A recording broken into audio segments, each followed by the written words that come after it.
ఓం ప్రతిబోధ విదితం మతం అమృతత్వం హి విందతే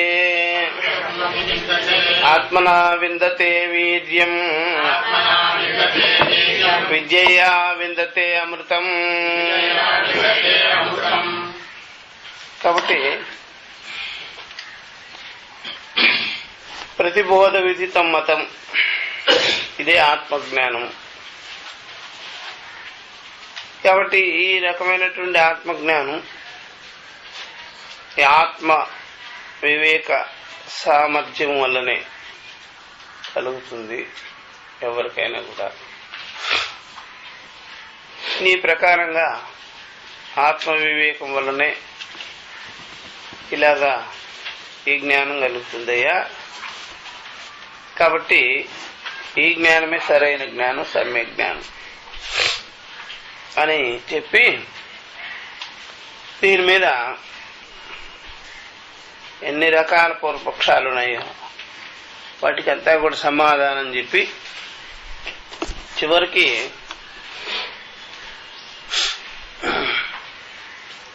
ఇక్కడ ఆత్మ మన సంయోగం వల్ల జ్ఞానం కలుగుతుంది, ఈ అనుభవం ఉంటుంది. కాబట్టి ఆత్మయందు బోధృత్వం అనేటువంటి క్రియ ఉంటుంది అనేటువంటి తర్క పక్షాన్ని కూడా ఖండం చేసేసింది. అలా అయితే వికారం చెందవలసి వస్తుంది ఆత్మ. అందువల్ల దేంతో కూడా సంబంధం పెట్టుకునేది గానే కాదు, విడిపోయేది గానే కాదు. ఒకానొక సంబంధం వల్ల దానికి ఎలాంటి మార్పులు రావు, సంబంధమే ఎప్పటికీ ఉండదు అని చెప్పి ఇలాగా శృతి ప్రమాణము, అనుభవము, యుక్తికి కూడా పొందించేటట్టు వివేకం చేశారన్నమాట, విచారం చేశారు. యుక్తితో కూడా న్యాయం అంటారు, యుక్తి అంటారు, తర్కం అంటారు. దాంతో కూడా దేనితో కూడా సంబంధం లేనిది అని చెప్పి. కాబట్టి నిర్గుణము నిర్విశేషమైనటువంటి అన్నిటికీ విలక్షణమైన దానికి భిన్నమైనది మరొకటి ఉండదు. ఎందుకయ్యా అంటే సజాతీయత్వం లేదు, అలాగా విజాతి కూడా లేదు, తన యందు కూడా భేదం కూడా లేనే లేదు, సంబంధం అనే ప్రసక్తే రాదు. సంబంధం అనేది కలుగుతుంది అని ఈ ప్రకారంగా ఖండం చేసేసి ఇలా న్యాయ విరుద్ధం అయి ఉన్నది సంసర్గ దోషం అనేది అలాగా ఖండించేసినది. కాబట్టి నిత్య అలుప్త చే జ్ఞానస్వరూప జ్యోతి ఆత్మ బ్రహ్మ ఇది అయమర్థ అని చెప్పేసి. కాబట్టి సర్వకాల సర్వాస్తులు యందు ఎలాంటి లోపము, ఎలాంటి తరుగుదల, వికారం, అలాంటి దోషమేమి ఉండదు. కాబట్టి ఎప్పుడూ ఒకే రకంగా ప్రకాశించే స్వభావం ఇది, సాక్షి స్వభావము. ఇదే మన ఆత్మ, మన బ్రహ్మము అని ఈ అర్థాన్ని ప్రతిపాదించేదానికి వచ్చింది. కాబట్టి ప్రతిబోధ అనేది ఆగమాపాయి బోధకు ఈ యొక్క ప్రత్యక్ష సాక్షి, సదా సాక్షి అనేది దానికి ఏ రకమైనటువంటి విరుగుడు, వినాశం లేదు అని చెప్పేసింది. సర్వబోధ బోధృత్వే ఆత్మన సిద్ధ్యతి నాణ్యత. అప్పుడే సర్వబోధ సాక్షి స్వరూపం అవుతుంది, సర్వానుభవ స్వరూపం అవుతుంది, సర్వసాక్షి, సర్వదృక్కో అవుతుంది. లేకపోతే అది కూడా ఆగమాపై అయితే అలాగ చెప్పేదానికి వీలుండనే ఉండదు. కాబట్టి బుద్ధికి సర్వసాక్షి అనేది రాదు. బుద్ధికి ఏదైతే సప్రకాశంగా ప్రకాశించుకున్నదో, ఏదైతే సర్వానుభవమై ఉన్నదో, సర్వ దృక్ చిన్మాత్ర స్వరూపమై ఉన్నదో, అలుప్త చైతన్యమై ఉన్నదో, దానికే సర్వానుభవము సర్వసాక్షిత్వము ఉంటుంది. ఇలాగ మనము సిద్ధం చేసుకోవలసి ఉంటుంది విషయాన్ని. తస్మాత్ ప్రతిబోధ విదితం మతం ఇది యథా వ్యాఖ్యాతః ఏవ అర్థః అస్మాభిః. ఉన్నదన్నట్టుగా తూచా తప్పకుండా ఏమాత్రము మార్పు చేర్పులు లేకుండా ఈ విషయాన్ని ప్రతిపాదించటం జరిగింది. ప్రతిబోధ విదితం, ఇదే శృతి యథార్థ అనుభవం యొక్క లక్ష్యం. కాబట్టి ప్రతిబోధ విదితమే అసలైన జ్ఞానం, అసలైన అనుభవం, అసలైన మోక్ష జ్ఞానం, అమృతం. కాబట్టి బుద్ధికి సాక్షి అయిన జ్ఞానమే కావాలి మనకి. అహమస్మి అనుకున్నప్పుడు శరీర ఇంద్రియ సంఘాత సాక్షి అహం, నవద్వారపురే దేహి అహం, అసంగో హి అయమాత్మ అహం, సర్వసాక్షి ప్రత్యయస్యాపి అహం ప్రత్యయస్యాపి సాక్షి. ఈ జ్ఞానమే ప్రతిబోధ విదిత జ్ఞానము. అంతేగాని ఇదం అహం అయం అహం, చూసారా, అహమిదం అని సూచించే జ్ఞానము ఇది సర్వసాక్షి జ్ఞానంగానే కాదు. అది బాగా గుర్తుపెట్టుకోవాలి.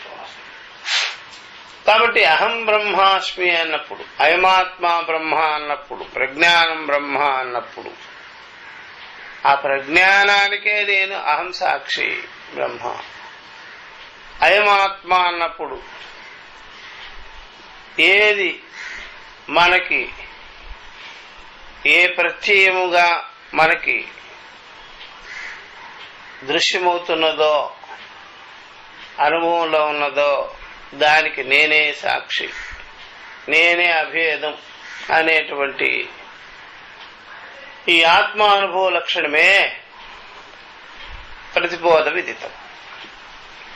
అలాగే ప్రజ్ఞానం బ్రహ్మ, సర్వ ప్రజ్ఞానములకు కూడా నేనే బాహ్యాభ్యంతరములు అజముగా ప్రకాశిస్తున్నాను అనే సర్వసాక్షిత్వమైనటువంటి అనుభవమే,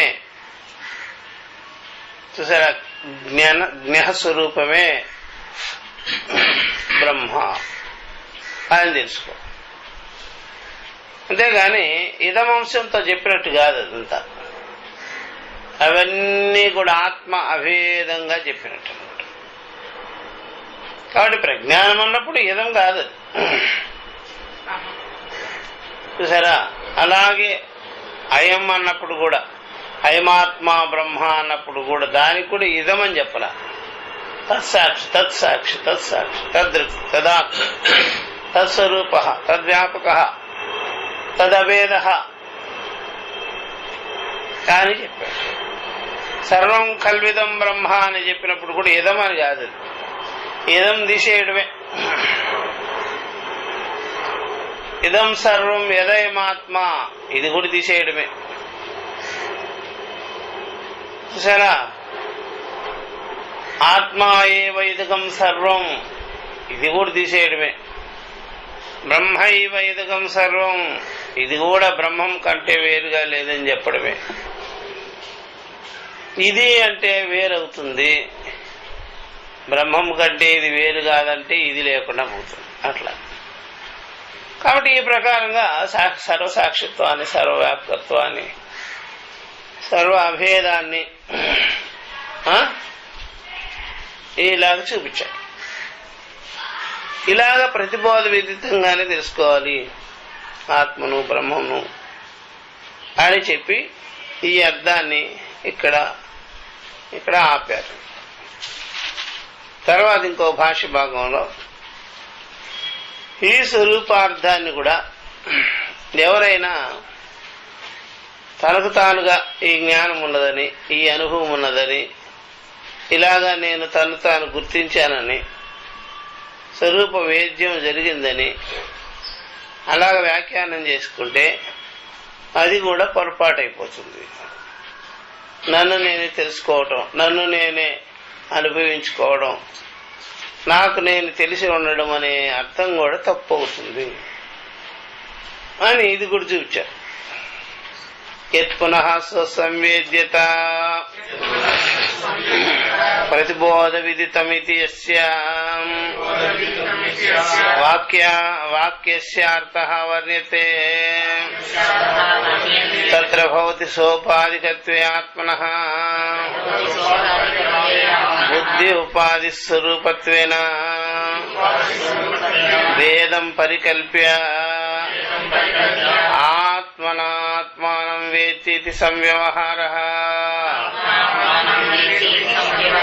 ఆత్మన్యేవాత్మానం పశ్యతి స్వయమేవ ఆత్మనాత్మానం వేత్తత్వం పురుషోత్తమ ఇది ఇట్లా చెప్పుకొని ముందు పోదాం. తను తాను తెలుసుకోవడం అనేది అసంభవము. ఎప్పుడైనా తను తాను మనసుగా తెలుసుకోవచ్చు, తప్పులేదు. ఎప్పుడైనా తను జీవుడిగా అనుకోవడం తప్పులేదు. ఎప్పుడైనా తను తాను సంసారిగా అనుకోవటము తప్పులేదు. ఎప్పుడైనా నాకు దేవుడు వచ్చాడు లోపలికి అనుకోవడం తప్పులేదు. ఎప్పుడైనా దయ్యం కూడా నాకు వచ్చింది అనుకోవడము తప్పులేదు. ఎప్పుడైనా నా మనసు నాకు బాగాలేదు అనుకోవడము తప్పులేదు. తను తాను ఆ విధంగా అనుకోవటం తప్పులే. నేను బ్రహ్మమై ఉన్నాను, నాకు అర్థమైపోతుంది నేను బ్రహ్మం అని అనుకోవడం శుద్ధ తప్పు. నాకు బ్రహ్మానుభవము తెలుస్తూ ఉన్నది, నేను పరమాత్మని నాకు తెలుస్తూ ఉన్నది, దయ్యమని తెలుస్తున్నది అని అనుకోవచ్చు. కానీ నేను పరమాత్మనై ఉన్నానని నాకు తెలుస్తుంది, పరమాత్మ నాకు తెలుస్తుంది అనుకుంటే అశుద్ధ తప్పు అనుకుంటా. అర్థమైందా? అట్లా అది బాగా గుర్తుపెట్టుకోవాల్సింది. చాలా మంది ఎన్నో రకాలుగా ఇట్లాంటివన్నీ ప్రపంచంలో చూస్తుంటాం.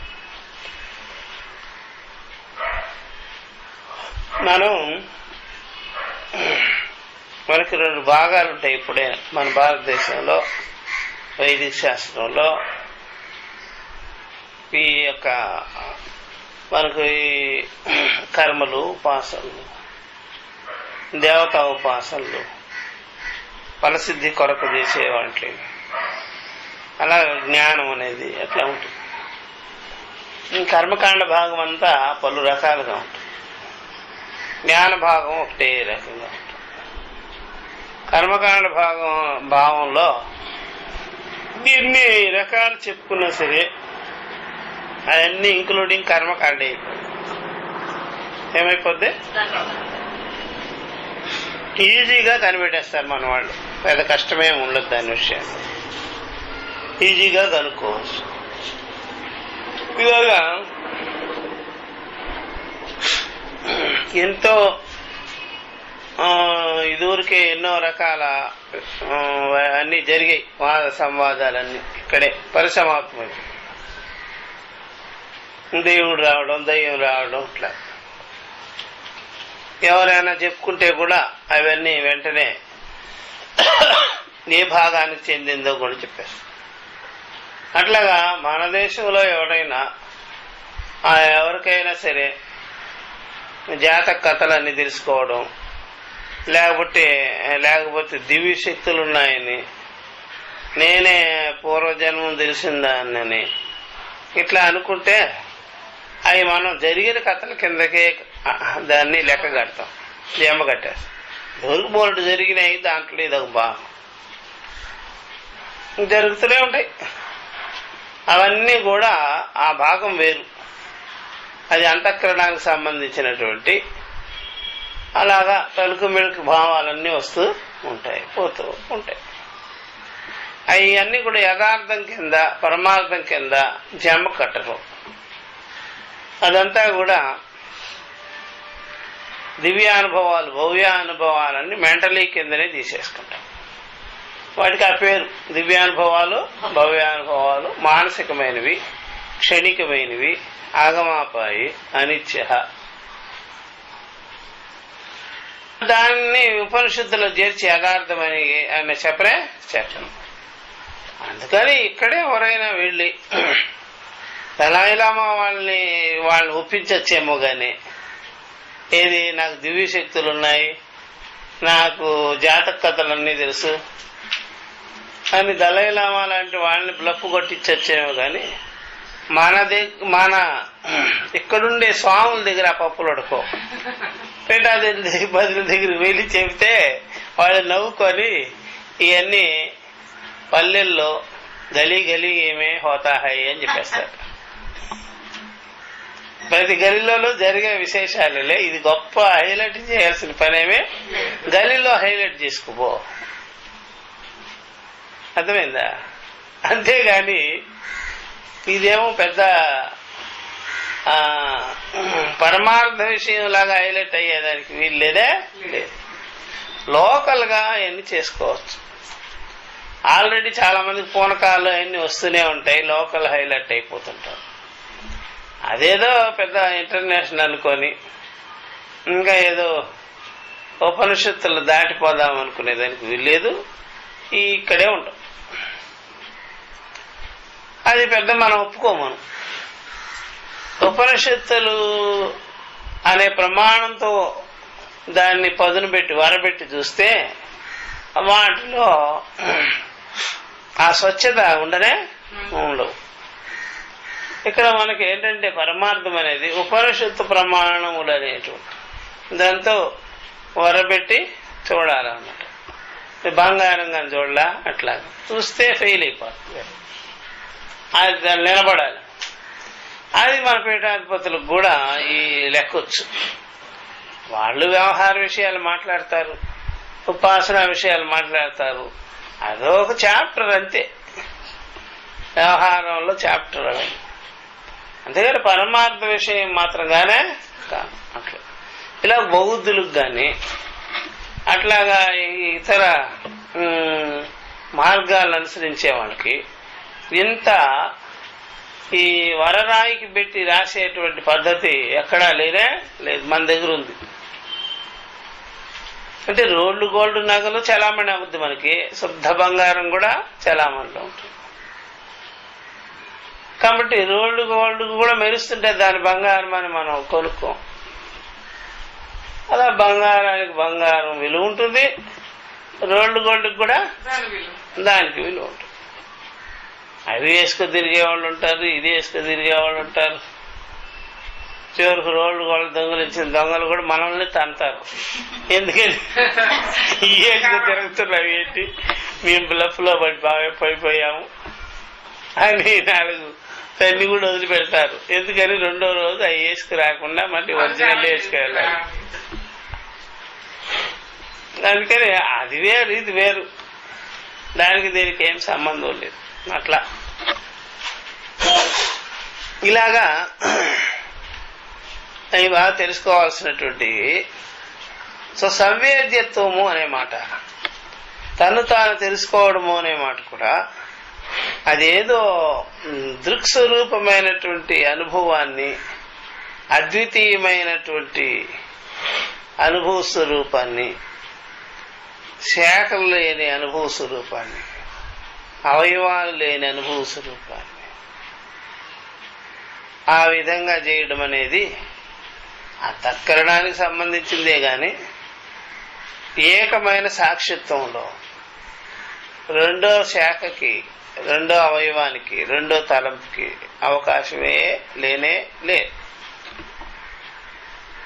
అది తెలుసుకోవాలి. ఇట్లాగే ఎవరైనా అట్లా అనుకుంటే, నన్ను నేను తెలుసుకున్నాను అనుకుంటే అది మళ్ళీ అంతఃకరణ లెవెల్ అయిన విషయమే. కానీ నేను అయ్యే ఉన్నాను అనే స్పష్టత బెటర్. కానీ నన్ను తెలుసుకున్నాను, నాకు అనుభవం ఉంది, ఆత్మ ఉన్నది, నాకు తెలిసినట్టు తెలిసినట్టు అవ్వాలి కానీ తెలిసేయటం కాదు. అది కూడా శుద్ధ తప్పు అవుతుంది అనే విషయం ఇక్కడ తీసుకొచ్చి చెప్తాను. ఈ సందర్భంలో వాళ్ళు జిడ్డు కృష్ణమూర్తి అయినా ఫెయిల్ అవ్వాల్సిందే, ఇంకెవరైనా రావణ మహర్షి అయినా ఫెయిల్ అయిపోవాల్సింది. ఈ సందర్భం రావణ మహర్షి కూడా తనలో నేను తెలుసుకున్నాననే గంభీరమైన భావం పెట్టుకున్నా అది ఒట్టిట్టిదైపోతుంది. అందువల్ల భావ ఈక్షణము కాదు, భావాన్ని పదిలం చేసుకోవడము కాదు, ఆత్మభావాన్ని, ఆత్మానుభవాన్ని, ఆత్మ ఎరుకను పదిలం చేసుకోవడం అక్కర్లేని విషయము. ఇందువల్ల తాను స్వతసిద్ధంగా అయ్యున్న విషయమే గాని, అంతేగాని ఇది వేదనానుభవాల యొక్క నిలకడైన అనుభవం కాదు. వేదన అనుభవాలను మీరు చిక్కగా చేసి, గడ్డగా చేసి అలా పెట్టినా సరే వేదన అనుభవాలు మళ్ళీ ఏమైపోతాయి, కరిగిపోతాయి. అలా అంతఃకరణ అనుభవాన్ని ఒక ముద్దగా చేసి అలా పెట్టి, నాకు ఈ అనుభవం ఉంది, ఈ నిశ్చయం ఉంది, ఈ భావం ఉంది, దీన్ని ఒడిసి పట్టాను నేను అనుకుంటే ఎక్కడ ఎలా ఒడిసి పట్టావో అలా లీక్ అయిపోతుంది, నిలిపోదు. అందువల్ల సర్వసాక్షిగా ఉండడం, సర్వానుభవ స్వరూపుడై ఉండడం, స్వతసిద్ధి కలిగి ఉండడం అనేది ఇక్కడ సర్వకాల సర్వావస్థ సిద్ధమైన విషయం, నిత్య సిద్ధమైన విషయం, కాల దేశ క్రియారహితముగా సిద్ధమైన విషయం ఇది. అహమస్మి బ్రహ్మ అనేటువంటి సిద్ధానుభవము కలిగి ఉండాలి. గాని నాకు తెలుసు, నాకు అనిపించింది, నాకు ఉంది అని ఇట్లాగా దాగుడు మూతల ఆత్మానుభవంతో పని లేనే లేదు. అది తెలుసుకోవాలి. యత్పునః సంవేద్యత ప్రతిబోధ విదితం ఇది అస్య వాక్యస్య అర్థః వర్ణ్యతే. కొంతమంది అయితే మరి సంవేద్యత్వం అనేది అంటగడతారు ఆత్మానుభవానికి.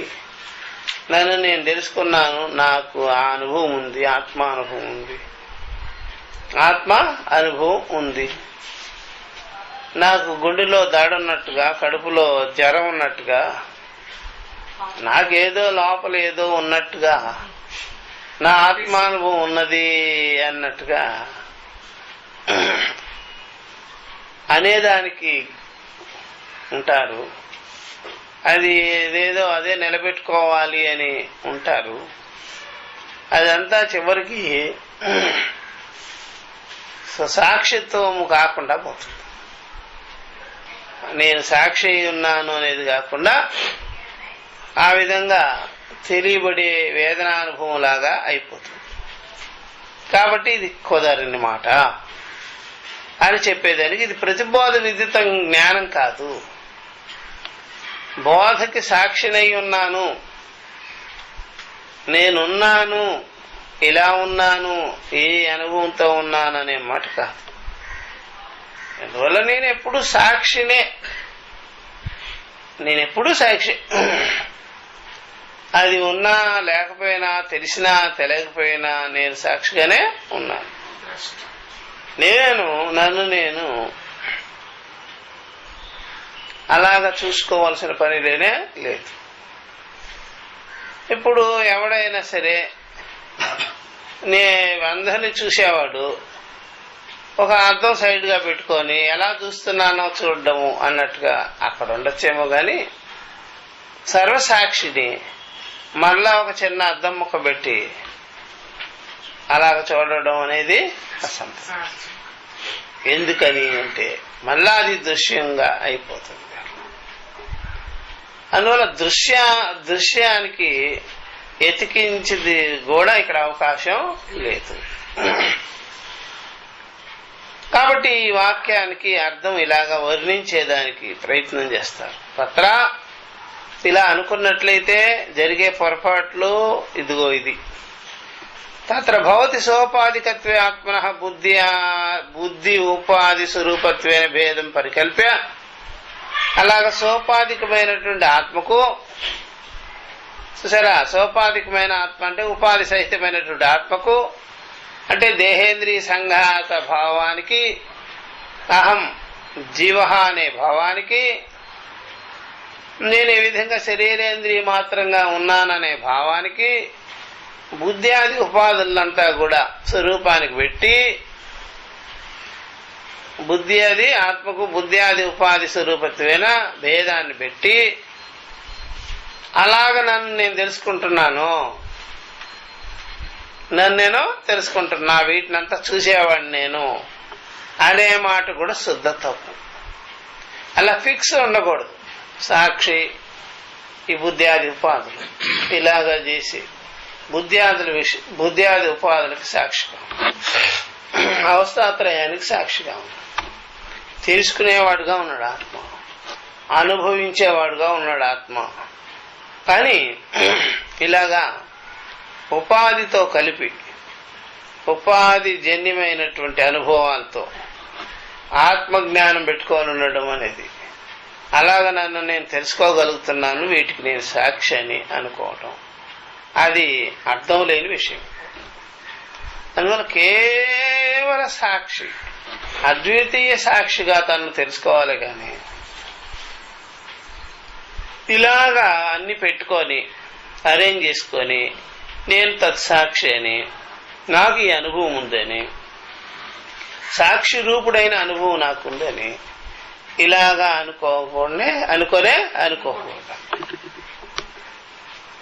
నేను సాక్షిగా ఉండడమే యథార్థ అనుభవమే. కానీ సాక్షిగా ఉన్నానని తెలుసు నాకు, ఇదిగో దీని కొరకు దీనివల్ల దీనిని ప్రకాశించటం వల్ల అని మాత్రం ఉండకూడదు.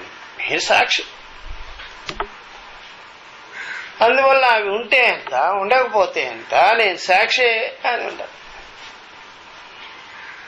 అలాగా సాక్షి మాత్రంగా తను తాను తెలుసుకొని ఉండాలి. కానీ అహం సాక్షి అని, ఇలాగ నేను సాక్షి అయ్యాను, ఇలాగ నాకు ఈ అనుభవం ఉంది అని మాత్రం కల్పించకూడదు. కల్పిస్తే బుద్ధి ఆది ఈ యొక్క ఉపాధులంతా కూడా స్వరూపం యందు పెట్టుకొని సోపాధికమైన ఆత్మగా తాను అయ్యి ఈ భేదాన్ని కల్పించవలసి వస్తుంది. దానికే ఇక్కడ ఆత్మానం వేత్తైతి సంవ్యవహార చేసినట్టు అవుతుంది. తను తాను ఆత్మని ఆత్మతోనే తెలుసుకుంటున్నాడు.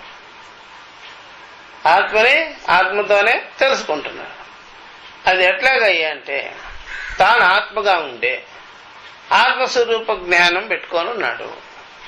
తాను ఆత్మగా ఉంటే ఆత్మస్వరూప జ్ఞానాన్ని పెట్టుకొని ఉన్నాడు. ఉదాహరణకి నేను చూస్తున్నానా లేదని అద్దాన్ని పెట్టుకొని చూశాడు. నేనున్నానా లేదా అని తన అనుభవం తన మీదే ఉపయోగించుకున్నాడు. అట్లాగా కుదరని పని. నేనున్నానా లేదా అనే దానికి ఈ శరీరేంద్రియాలకి నేను ఏమై ఉన్నాను అనేటువంటి అనుభవము పెట్టుకోకూడదు ఎప్పటికైనా సరే. ఆ విధంగా కానీ పెట్టుకున్నట్లయితే మళ్ళా దాంట్లో విపరీతత్వం వస్తుంది. అలాగా పెట్టుకోరాదు. ఎప్పటికైనా సరే తాను దేనిని అంటుకోకుండానే అసంగ రూపంగానే అహం సాక్షి అని నిశ్చయం చేసుకొని ఉండాలి. కానీ దేన్నో ఒక దాన్ని అపేక్షించుకొని దేన్నో ఒక దాన్ని అడ్డు పెట్టుకొని అహం సాక్షి అనేది నన్ను నేను తెలుసుకోగలిగాను అనేది అది ఉపయోగించుకో. ఏ బుద్ధ్యాది ఉపాధుల వల్ల నువ్వు అలా అనుకోకూడదు. ప్రతిబోధ విదితం అంటే అది కాదు అర్థం. అందువల్ల అక్కడ ముందుగా మనం ఒక మాట చెప్పాం. బుద్ధ్యాది ఉపాధులు పెట్టుకొని బుద్ధ్యాది ఉపాధులకి తాను సాక్షిగా బుద్ధ్యాది ఉపాధుల చేతనే బుద్ధ్యాది ప్రత్యయాల చేతనే నేను అయ్యున్నాను అనే మాట ఉంది చూసారా. అక్కడ బుద్ధ్యాది ఉపాధులకి నేను ముందుగానే ఉన్నాను సాక్షిగా. బుద్ధ్యాదులు ఉన్నా సరే లేకపోయినా సరే, ప్రత్యయాలు ఉన్నా సరే లేకపోయినా సరే నేను సాక్షి మాత్రమే ఉన్నాను. విచారించేటప్పుడు ఇవన్నీ కావాలి. విచారావసానంలో యథార్థం ఏంటంటే వీటికి అన్నిటికీ ముందుగానే నేనే ఉన్నాను అనే నిశ్చయం కలుగుతుంది. కాబట్టి మనం బుద్ధ్యాది ఇంద్రియాలు వాడతాం విచారం చేసేటప్పుడు. విచారావసానంలో ఇవన్నీ ఒక్కటి కూడా ఉండవు. విషయాలు మీద మనం ఉన్నప్పుడు ఇంద్రియాలతో తెలుసుకునేటప్పుడు, కాబట్టి విషయాలు ఎవరి వల్ల గ్రహిస్తున్నాము అనగానే ఇంద్రియాలు అనగానే ఇంద్రియాల మీద ఉండేటువంటి దృష్టిని వదిలించుకొని, విషయాల మీద ఉండే దృష్టిని వదిలించుకొని ఇంద్రియాల మీదకి చేరాలి. అప్పుడు విషయాలు కట్ చేయాలి. ఇంద్రియాల మీద ఉండే దృష్టిని ఈ ఇంద్రియాలు ఎవరి చేత ప్రకాశిస్తున్నాయి ఉంటున్నాయి అనేది మనసు మీద పెట్టిన తర్వాత ఇంద్రియాల యొక్క సంబంధాన్ని తెంచుకొని మనసు మీదకి రావాలి. అలా మనసు మీద మనం ఉండేటప్పుడు ఈ మనసు ఎవరి చేత సంకల్పింపబడుతుంది అని బుద్ధి మీద అడిగేసి దృష్టి పెట్టి మనసుని కట్ చేసుకోవాలి, తీసేయాలి. అలా బుద్ధి మీద ఉండేటప్పుడు దృష్టి, బుద్ధి అనుభవం మనం పెట్టుకొని ఉండేటప్పుడు ఇది ఎవరి చేత ఎవరి కర్తృత్వం వల్ల ఈ బుద్ధి ఉంది అనేది అహంకారం మీద వేసి దృష్టి బుద్ధిని తోసేయాలి. అలా అహంకారము దీని యొక్క చైతన్యము, దీని యొక్క జ్ఞానము దీనిదేనా లేక దేనిది అని విచారిస్తుంది. ఈ అహంకారము చూసారా సొంతం ఏమి కాదు. ఇది బుద్ధ్యాది ఇంద్రియాల యొక్క అభిమానం. సొంతం దీనికి ఏమీ లేదు. కేవల చిన్మాత్ర స్వరూపమైనటువంటి ఆ ప్రకాశం వల్లనే, అనుభవం వల్లనే ఇది ఉంది అని మీకు నిశ్చయానికి రాగానే దానిని వదిలి మీరు కేవల చిన్మాత్ర స్వరూపంగా మిగిలిపోతారు. చూసారా. కాబట్టి దీనికంటే అన్యమైనటువంటిది ఏదీ లేనే లేదు. కాబట్టి అన్నిటినీ వదిలించుకొని అసంగంగా ఉన్న విషయం ఇదే, ఉన్న తత్వం ఇదే అని మీరు తెలుసుకున్న వెంటనే ఇవన్నీ వెళ్ళిపోయి మీరుగా మిగులుతారు. కాబట్టి తన్ను తాను తెలుసుకోవడము అనేది చూసారా,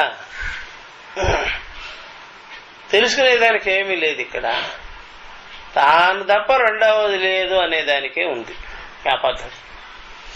కాబట్టి నెగేట్ చేసుకోకుండా, నేతి అని చెప్పకుండా, అన్నిటినీ తన యందు ఆరోపింపబడినవన్నీ వదిలించుకోకుండా దీన్ని నేను తెలుసుకుంటున్నాను కాబట్టి నేనున్నాను అనేదానికంటే కూడా నేను తప్ప రెండవది లేదు అనే అద్వితీయమైన అనుభవమే కలిగి ఉండాలి.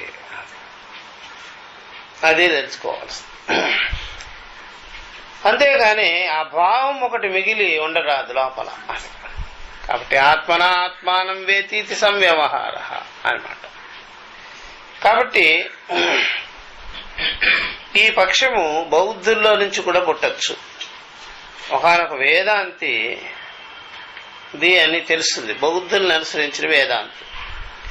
బౌద్ధ పక్ష సజాతీయస్తు ఏష ఇది స్ఫుటమేవ. బౌద్ధ పక్షంలోనే ఆ సజాతీయత్వం అనేది ఉంటుంది. అతః ఏవ ప్రసంగాత్ బాహ్యవాదినామపి బౌద్ధానాం అనుపదమేవ నిరాశః కరిష్యతే. బాహ్యవాదులంటే వీళ్ళు ఒక రకమైనటువంటి బాహ్య అనుభవాన్ని పట్టుకొని ఉండేవాళ్ళు, బాహ్య అనుభవాన్ని పట్టుకునేవాళ్ళు. కొంతమంది ఏంటంటే బుద్ధి అనుభవాన్ని, ఆంతరికమైన బుద్ధి అనుభవాన్ని కలిగి ఉండేవాళ్ళు ఉంటారు. ఇలా వాళ్ళు బాహ్యాన్ని పట్టుకొని తను తాను తెలుసుకుంటుంటారు అనమాట. బాహ్యం లేకుండా తను తాను తెలుసుకోవటం కుదరదు అన్నట్టుగా ఉంటారు. అది కూడా తప్పు. అందువల్ల మనము ఈ యొక్క అంతఃకరణాన్ని, వేదనానుభవాన్ని జస్టిఫై చేసుకొని ఆత్మ అనుభవాన్ని పెట్టుకొని ఉండడం అనేది శుద్ధ తప్పు అన్నమాట. అందుకని ఏమాత్రం అంతఃకరణకి ఆ అవకాశమే ఇవ్వరు, వేదనానుభవానికి అవకాశమే ఇవ్వకూడదు. కేవలం సాక్షి అనుభవం మాత్రంగానే ఉండాలి. వేదనానుభవానికి ఇచ్చామనుకోండి, అప్పుడు అది నీటిలో చేయి పెట్టి వేడిగా ఉండేది అగ్ని అని చెప్పవలసి వస్తుంది. అప్పుడు మళ్ళా చల్లారిపోయింది అనుకోండి, మళ్ళా ఇబ్బంది వస్తుంది. అందువల్ల వేదనానుభవాల పక్షాన్ని అంగీకరించుకొని మానసికమైన అనుభవాన్ని పెట్టుకొని సాక్షి అనుభవాన్ని రట్టు చేసేదానికి ప్రయత్నం చేస్తే చివరికి మనం అక్కడే ఉండాల్సి ఉంటుంది. అంతేగాని దాన్ని తప్పించి కేవల సాక్షి అద్వితీయమైన అనుభవంగా మనం ఉండాలే కానీ ఎతికించేది మా మనసు మీద మనం మన మనసు యొక్క పక్షాన్ని తీసుకొని అపేక్షించుకొని ఉంటే మాత్రం అది యథార్థం కాకుండా అర్థమైందా? అందుకని ఇంకెక్కడో తీసుకున్న ప్రమాణం కూడా చూపించేసాం. ఆత్మన్యేవ ఆత్మానం పశ్యతి, ఆత్మని ఏవ ఆత్మానం పశ్యతి. మీ యందు మీరు చూస్తున్నారు, మిమ్మల్ని మీరు మీ యందే తెలుసుకుంటున్నారు, చూస్తున్నారు అనేది కూడా ఉంది కదా ప్రమాణం అన్నట్టుగా దాన్ని కూడా కోట్ చేసి అలా పెట్టారు. ఇట్లాంటి వాక్యాలను కన్ఫ్యూజ్ చేస్తాయి మిమ్మల్ని. ఆత్మని ఏవ ఆత్మానం పశ్యతి, చూసారా? ఆత్మలో ఉండి ఆత్మని చూడడం, తెలుసుకోవడం, స్పృశించడం అనేది కూడా కరెక్ట్ గానే కాదు. అట్లా అర్థమైందా? అట్లా మీకు బాహ్యానికి సంబంధించిన ఏదైనా కావాలంటే ఒక అనుభవాలు, టిప్స్ ఏమన్నా కావాలి. ఇప్పుడు మనం కొంత ప్రాపర్టీ అన్ని ముందు పెట్టుకొని ఇప్పుడు నేను గొప్పవాడిని అన్నట్టుగా కొంత అంతా అలా పెట్టుకొని మన ముందు ఆ రకమైన వీలునామా పత్రాలు కానీ, బంగారం కానీ, క్యాష్ కానీ అవన్నీ మనం ముందు పెట్టుకొని నేను చూడు ఎంత బలమైన, ఎంత ఉన్నవాడు కాబట్టి అది చర్చలో ఉండాలి. నేనున్నాను, నేను బలమైన వాడిని అనేది. అవేమి లేకపోతే నేనేమి లేదు. అలాగే అంతఃకరణ భావాన్ని బట్టి మీరు బలవంతుడు, శక్తిమంతుడు, తేజస్సు, ఆత్మవంతుడు అనుకోవడం శుద్ధ తప్పైపోతుంది. అందువల్ల అంతఃకరణాన్ని అపేక్షించుకోకుండానే, అంతఃకరణాన్ని అపేక్షించుకుంటే అహంకారం వచ్చి అంతఃకరణలో ఉండేటువంటి ఆ భావాలన్నీ గట్టి చేసుకొని ఉంటాము. దాన్ని బట్టి తను తాను అపేక్షించుకొని ఉండే విషయంగానే కాదు. అట్లా కాబట్టి స్వయంగానే అహం సాక్షి, స్వయంగానే అహమాత్మ అనేదే కావాలి. కానీ అంతఃకరణ పక్షాన్ని ఎత్తుకించిత కూడా పట్టుకొని కాస్తగో అయినా పట్టుకొని ఉంటే మాత్రం చాలా పొరపాటు,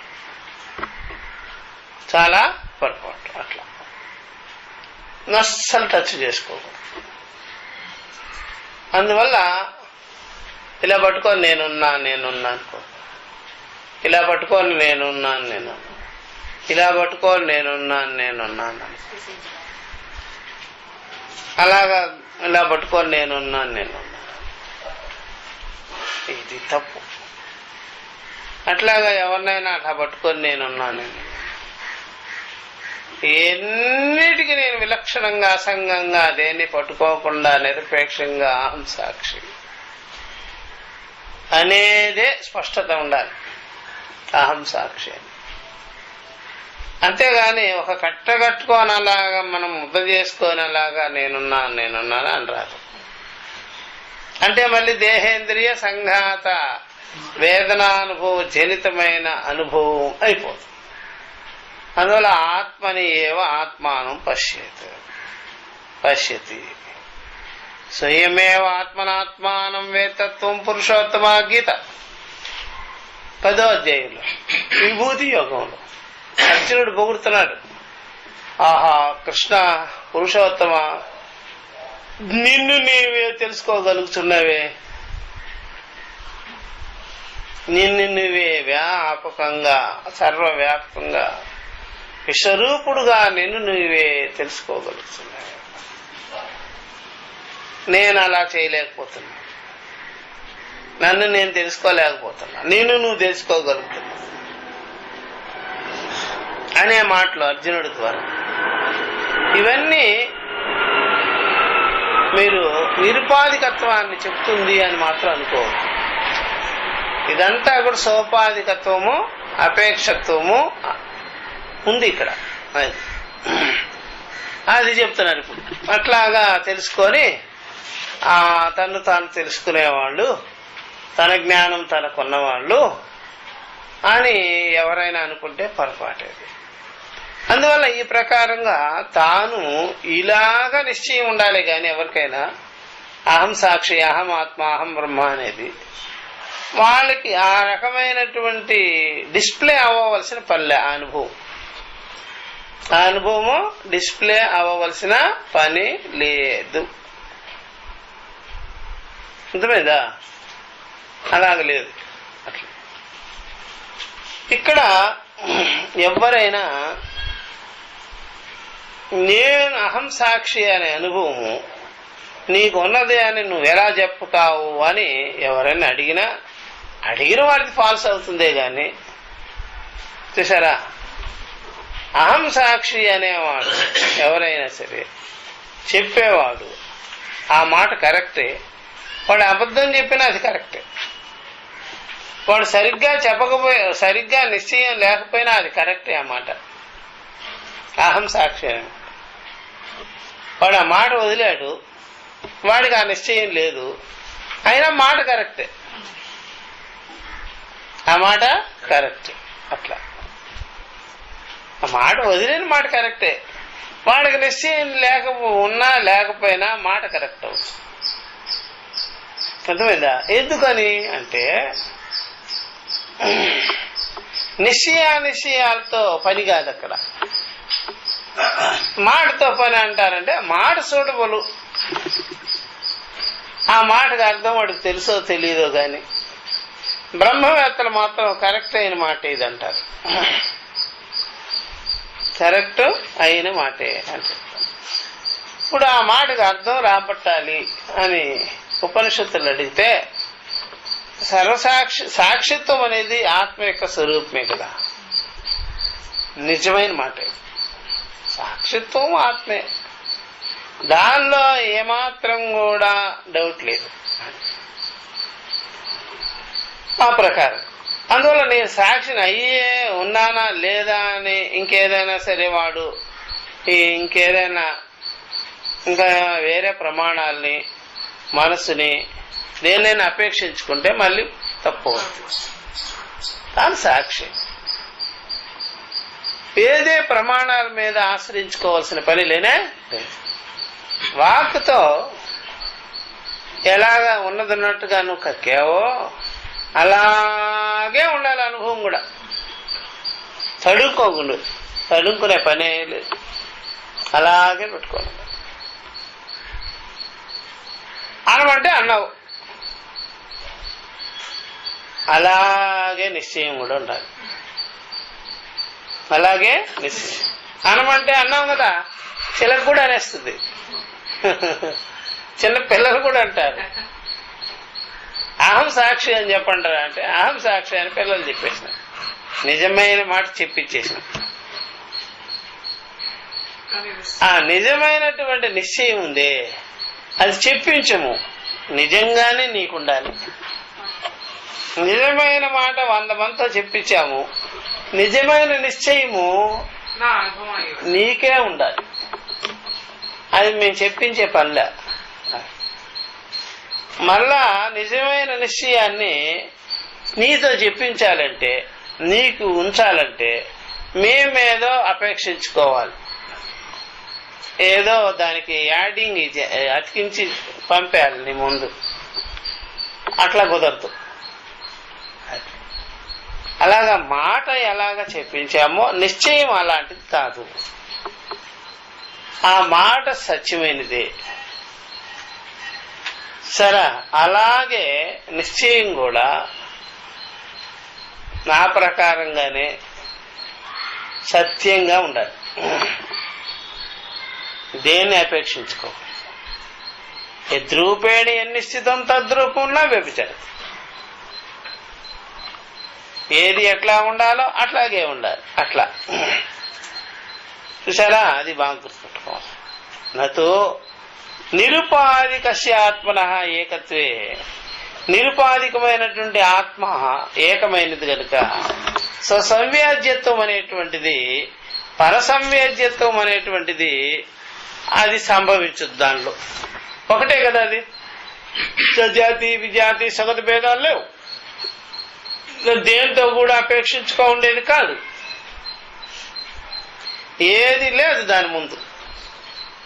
తాను తప్ప రెండవది లేదు, నిర్వయం. కాబట్టి నిరుపాధికమైనటువంటి ఆత్మకు, ఏకమైన దానికి సంవత్సరం తన్ను తాను తెలుసుకోవటం గాని ఇంకొక దాన్ని తెలుసుకోవటం గాని రెండూ ఉండదు. ఇటు ఉండదు, ఇటు ఉండదు. తానే ఇటు ఉండదు. సరే, ఇలా ఎలా పట్టుకోదు అది. నేనున్నానని అనుకో. ఇప్పుడు మనం అంతఃకరణం వరకు అనుకుంటాం, నేనున్నానని, నేను ఫలానా. అర్థమైందా? మనం 2 రకాలుగా నేనున్నాను అనే యాక్టింగ్ చేసుకోవచ్చు. 2 రకాలు. తన మనసుతో గాని తన ఇంద్రియ విషయాలతో గాని చేసుకోబెట్టుకోవచ్చు. నేనున్నాను. తన మనసుతో అయితే మనసులో ఎన్ని రకాల అభిమానాదులు, ఎన్ని రకాల కల్పనలు, ఆరోపాలు ఉన్నాయో వాటిని బట్టి నేనున్నా.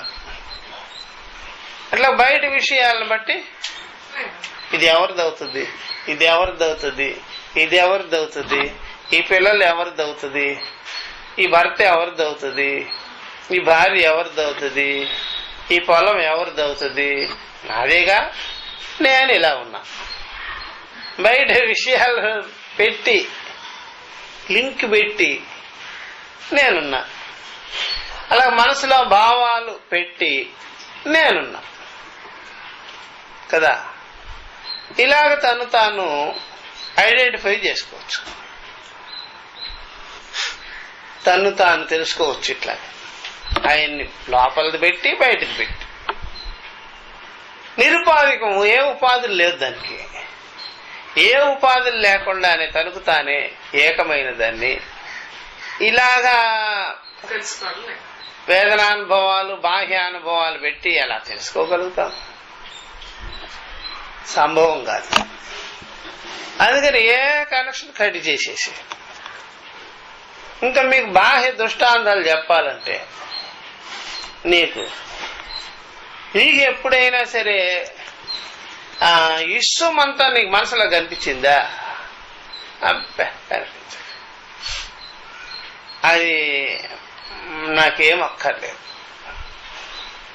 మరి అలాగైతే కొన్ని రకాల మనసులో ఒక భావం పుట్టించుకున్నావా? అబ్బాయి నాకు అది అవసరం. అలాగైతే నీకు ఏదైనా చెయ్యాలనే బుద్ధి ఉందా? అది లేదు. ఏదైనా సంకల్పించాలనే భావం ఉందా? అది లేదు. నేను ఇంత అంత అనుకునేదానికి ఏముందా? అది లేదు. అసలు అంతఃకరణమే వద్దు, నాకు మనసే వద్దు, బుద్ధే వద్దు, అభిమానించేదే వద్దు, ఇంకా ఇంద్రియాలు కూడా వద్దు. కరెంటే నాకు వద్దు అంటుంటే లైట్లు ఎందుకు నాకు? అట్టిదే నేను. ఇది యథార్థ అనుభవం. చాలా మంది ఏం చేస్తారంటే నేను ఇందాక చెప్పిందే అట్లాంటివన్నీ కొన్ని పెట్టుకొని ఉండాలి. ఏమి అలాగా తీసేస్తే ఏమి లేకుండా చేసేసుకుంటే దొల్ల అయిపోతామని వాళ్ళ పాపం. నాకు అందుకని హిమాలయ యోగులు కనిపిస్తున్నారు, హిమాలయ త్యాగులు కనిపిస్తున్నారు, సిద్ధులు కనిపిస్తున్నారు, కిన్నర కింపురుషాదులు కనిపిస్తున్నారు, ముక్కోటి దేవతలు కనిపిస్తున్నారు, త్రిమూర్తులు కనిపిస్తున్నారు. ఇట్లాగా ఎన్నో తేజస్సులు కనిపిస్తున్నాయి. సూర్యచంద్రాదులు, నక్షత్రాదులు, ఇవన్నీ గోళకాలన్నీ కనిపిస్తున్నాయి. రకరకాలుగా కనిపిస్తున్నాయి. కనిపించినవి అంటూ లేదు, అన్నీ కనిపించేస్తున్నాయి. ఇంత చెత్త అనుభవం పెట్టుకుంటే నన్ను నేను అట్లా తెలుసుకోవాలి. అప్పుడు నాకు ఎంత ఉందో చూడండి, చాలా ఉందా లేదా? అట్లాగా భావించుకోవడం వాళ్ళకి కావాలి. నిరుపాధికమైనటువంటి స్వరూపం ఎందు తాను తప్ప రెండవది లేదని తెలుసుకున్నప్పుడు స్వసంవేద్యత్వము గాని పరసంవేద్యత్వము గాని తన్ను తాను ఇలా తెలుసుకోవటం గాని ఇతర విషయాలు తనలో తెలుసుకోవటం గాని ఇతర విషయాలను తనకు అంటించి తెలుసుకోవటం గాని సంభవించే విషయం కాదు. ఇది నిరుపాధికం కాబట్టి, అద్వితీయం కాబట్టి. ఇట్లా ఏమీ పెట్టుకోకుండా అహమాత్మ అని నిశ్చయానికే ఉండాలి. ఇట్లాంటివన్నీ పెట్టుకుంటుంటే మీకు ఆత్మగా బరువా లేకపోతే మెంటలీగా బరువా? మెంటల్గా బరువు అయిపోతారు, మళ్ళా తర్వాత ఇబ్బంది పాలవుతారు.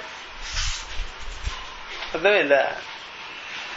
ఆత్మకి తీసేసినా బరువు లేదు, పెట్టినా గొడవ లేదు, దానికి అలాగే ఉంటుంది.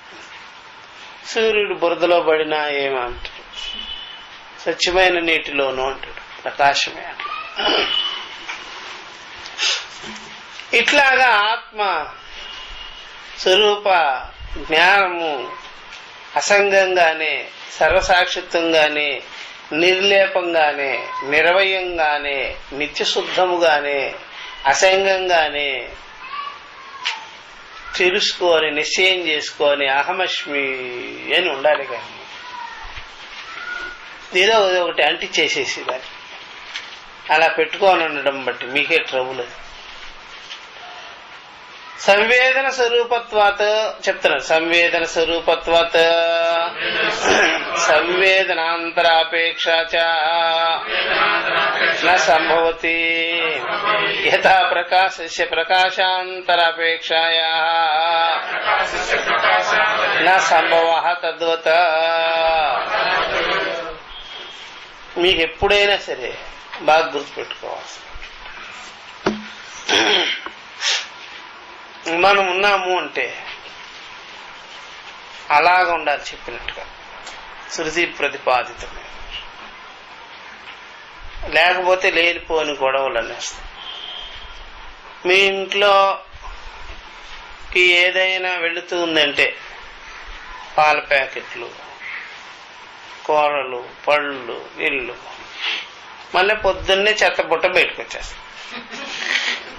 తింటే కూడా వచ్చేస్తుంటుంది.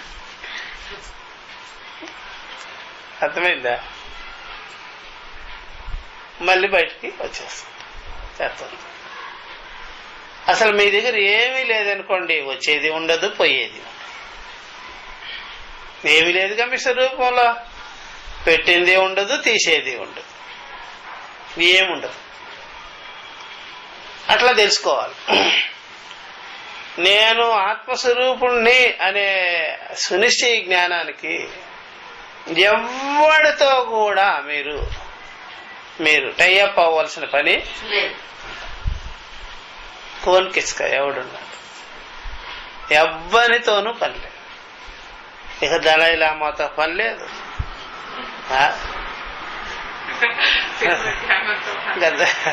దేంతో కూడా పని ఉండదు, ఎవరితో కూడా పని ఉండదు. ఎవడు మనం చూడవలసిన పనిలే, మనం ఇంకొకరిని చూడవలసిన పని. అరే బ్రహ్మాదులతో కూడా పనిలే, ఎవరితో కూడా పనిలే. అట్లా బాగా గుర్తుపెట్టుకోవాలి. ఎవరితోనూ పనిలే. ఇలాంటి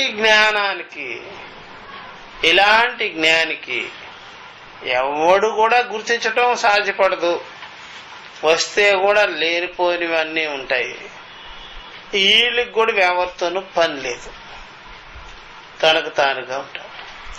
అట్లాంటి జ్ఞానిని సందర్శించాలని కోకొల్లలుగా వచ్చిన అది జ్ఞానికే తలనొప్పి.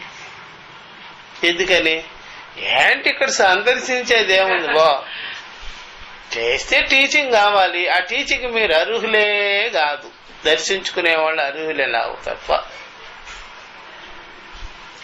టీచింగ్కి వచ్చేవాడు ఒక్కడు, దర్శించుకునేవాడు 100 మంది. వెళ్ళిపోండి, అర్థమైందా? ఆ ఒక్కడు ఇంత డిస్టర్బ్ చేయడు, కామ్. ఈ దర్శించుకునే వాళ్ళతో చాలా ఇబ్బంది ఉంటుంది. అయినా ఏం పని, ఏం ఉట్టిదేపో అని తనలో తానుగా ఉంటాడు అంతే. ఎవ్వరికి ఈ రకమైనటువంటి ప్రోపగండ ఏమి హైలైట్ చేయవలసిన, ప్రఖ్యాతి అవ్వవలసిన పని ఉండనే. ఆకాశం ఎవరితో చెప్పుకొని ఇంత విస్తారమైంది, ఇంత వ్యాపకంగా ఉంది, ఇంత ఎవరినైనా ఇబ్బంది పెడుతుందా? ఆకాశం అందరికీ అవకాశం చేసేసి తానుగా ఉంది, లేని చోట లేదు, అట్లాగా ఉంటుంది. కాబట్టి సంవేదన స్వరూపమై ఉన్నది ఆత్మ. సంవేదనాంతర అపేక్ష దానిలో ఉండదు. కాబట్టి సంవేదన స్వరూపత్వాత్ ఆత్మ దృక్స్వరూప. సంవేదనకే స్వరూపం. సంవేదన బాగా వేదన అనుకోండి, వేదనకే అది సంవేదనగా ఉంది. సంవేదన స్వరూపం అది. లేకపోతే సంవేదనలు ఎక్కడొస్తుంటాయి? వేదనలన్నీ మనసులో. దానికి అది స్వరూపంగా ఉంది, లోపల బయట వ్యాపకంగా. సంవేదనాంతర వేరే సంవేదనతో దానికి పని లేదు. నేను ఇలాగ సాక్షి మాత్రంగా ఉన్నాననే అనుభవం నాకుందా అని దానికి ఎందుకు? నేను ఆత్మనై ఉన్నాను అనేది నీకు ఎలా తెలుసు? ఎవరు చెప్పారు? అలా ఏం అక్కర్లేదు. దీనిలో ఏమి ఇంకోటి ఏంటి అన్న పెట్టుకొని చూడవలసిన పని లేదు. థర్మామీటర్ లాగా సంవేదన స్వరూపత్వాత్ సంవేదనాంతరాపేక్ష. కొంతమంది అంటుంటారు, స్వామి నేను ఆత్మస్వరూపుడినే కదా, మీరు చెప్పండి అని. నేను ఇప్పుడే థర్మామీటర్ ని నోట్లో పెట్టి చూస్తా, లేకపోతే ఇంకేదైనా వాళ్ళు ఏంటి దాన్ని పెడుతుంటారు చూడండి, ఏంటి వీడి దగ్గర ఏమైనా బాంబులు గేంబులు ఉన్నాయని అది పెట్టి చూడాలి, భూతద్దం పెట్టి చూడాలి. ఇంకేం చేయాలి? అది కాబట్టి అవేమి పనికిరాని విషయాలండి. అందువల్ల ఎవరు ప్రమాణమో అక్కర్లేదు, బ్రహ్మవేత్తల ప్రమాణం కూడా అక్కర్లేదు. అయినా నిన్ను నేను ఎందుకు పరీక్ష చేయాలి, నువ్వు అది అయ్యా ఉన్నావు కదా. సంవేదన అంతర అపేక్ష న సంభవతి. కాబట్టి సంవేదన స్వరూపుడే కాబట్టి ఆత్మ అన్ని వేదనలకి ఆయన సమ్యక్ ప్రకాశమానుడు కాబట్టి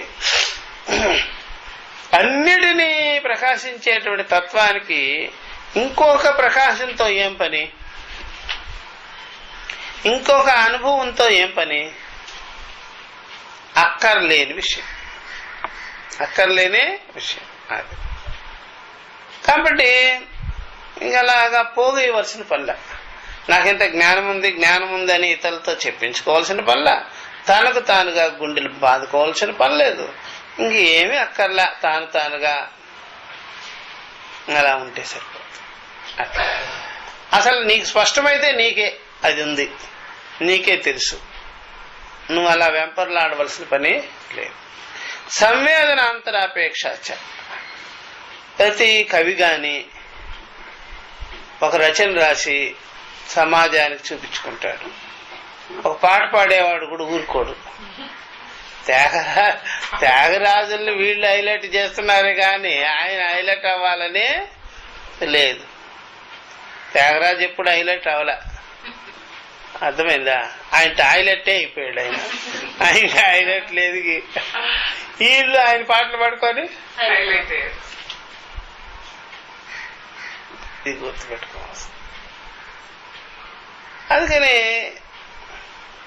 తనలో తాను రమించేవాడికి, తనలో తాను రసాస్వాదన పొందేవాడికి, తానుగా రతిరూపుడయ్యేదానికి, తానుగా రమించేదానికి, ఆత్మన్నే ఆత్మనా తుష్ట అయ్యేదానికి ఈ గొడవంతా అక్కర్లేదు, అవసరం లేదు.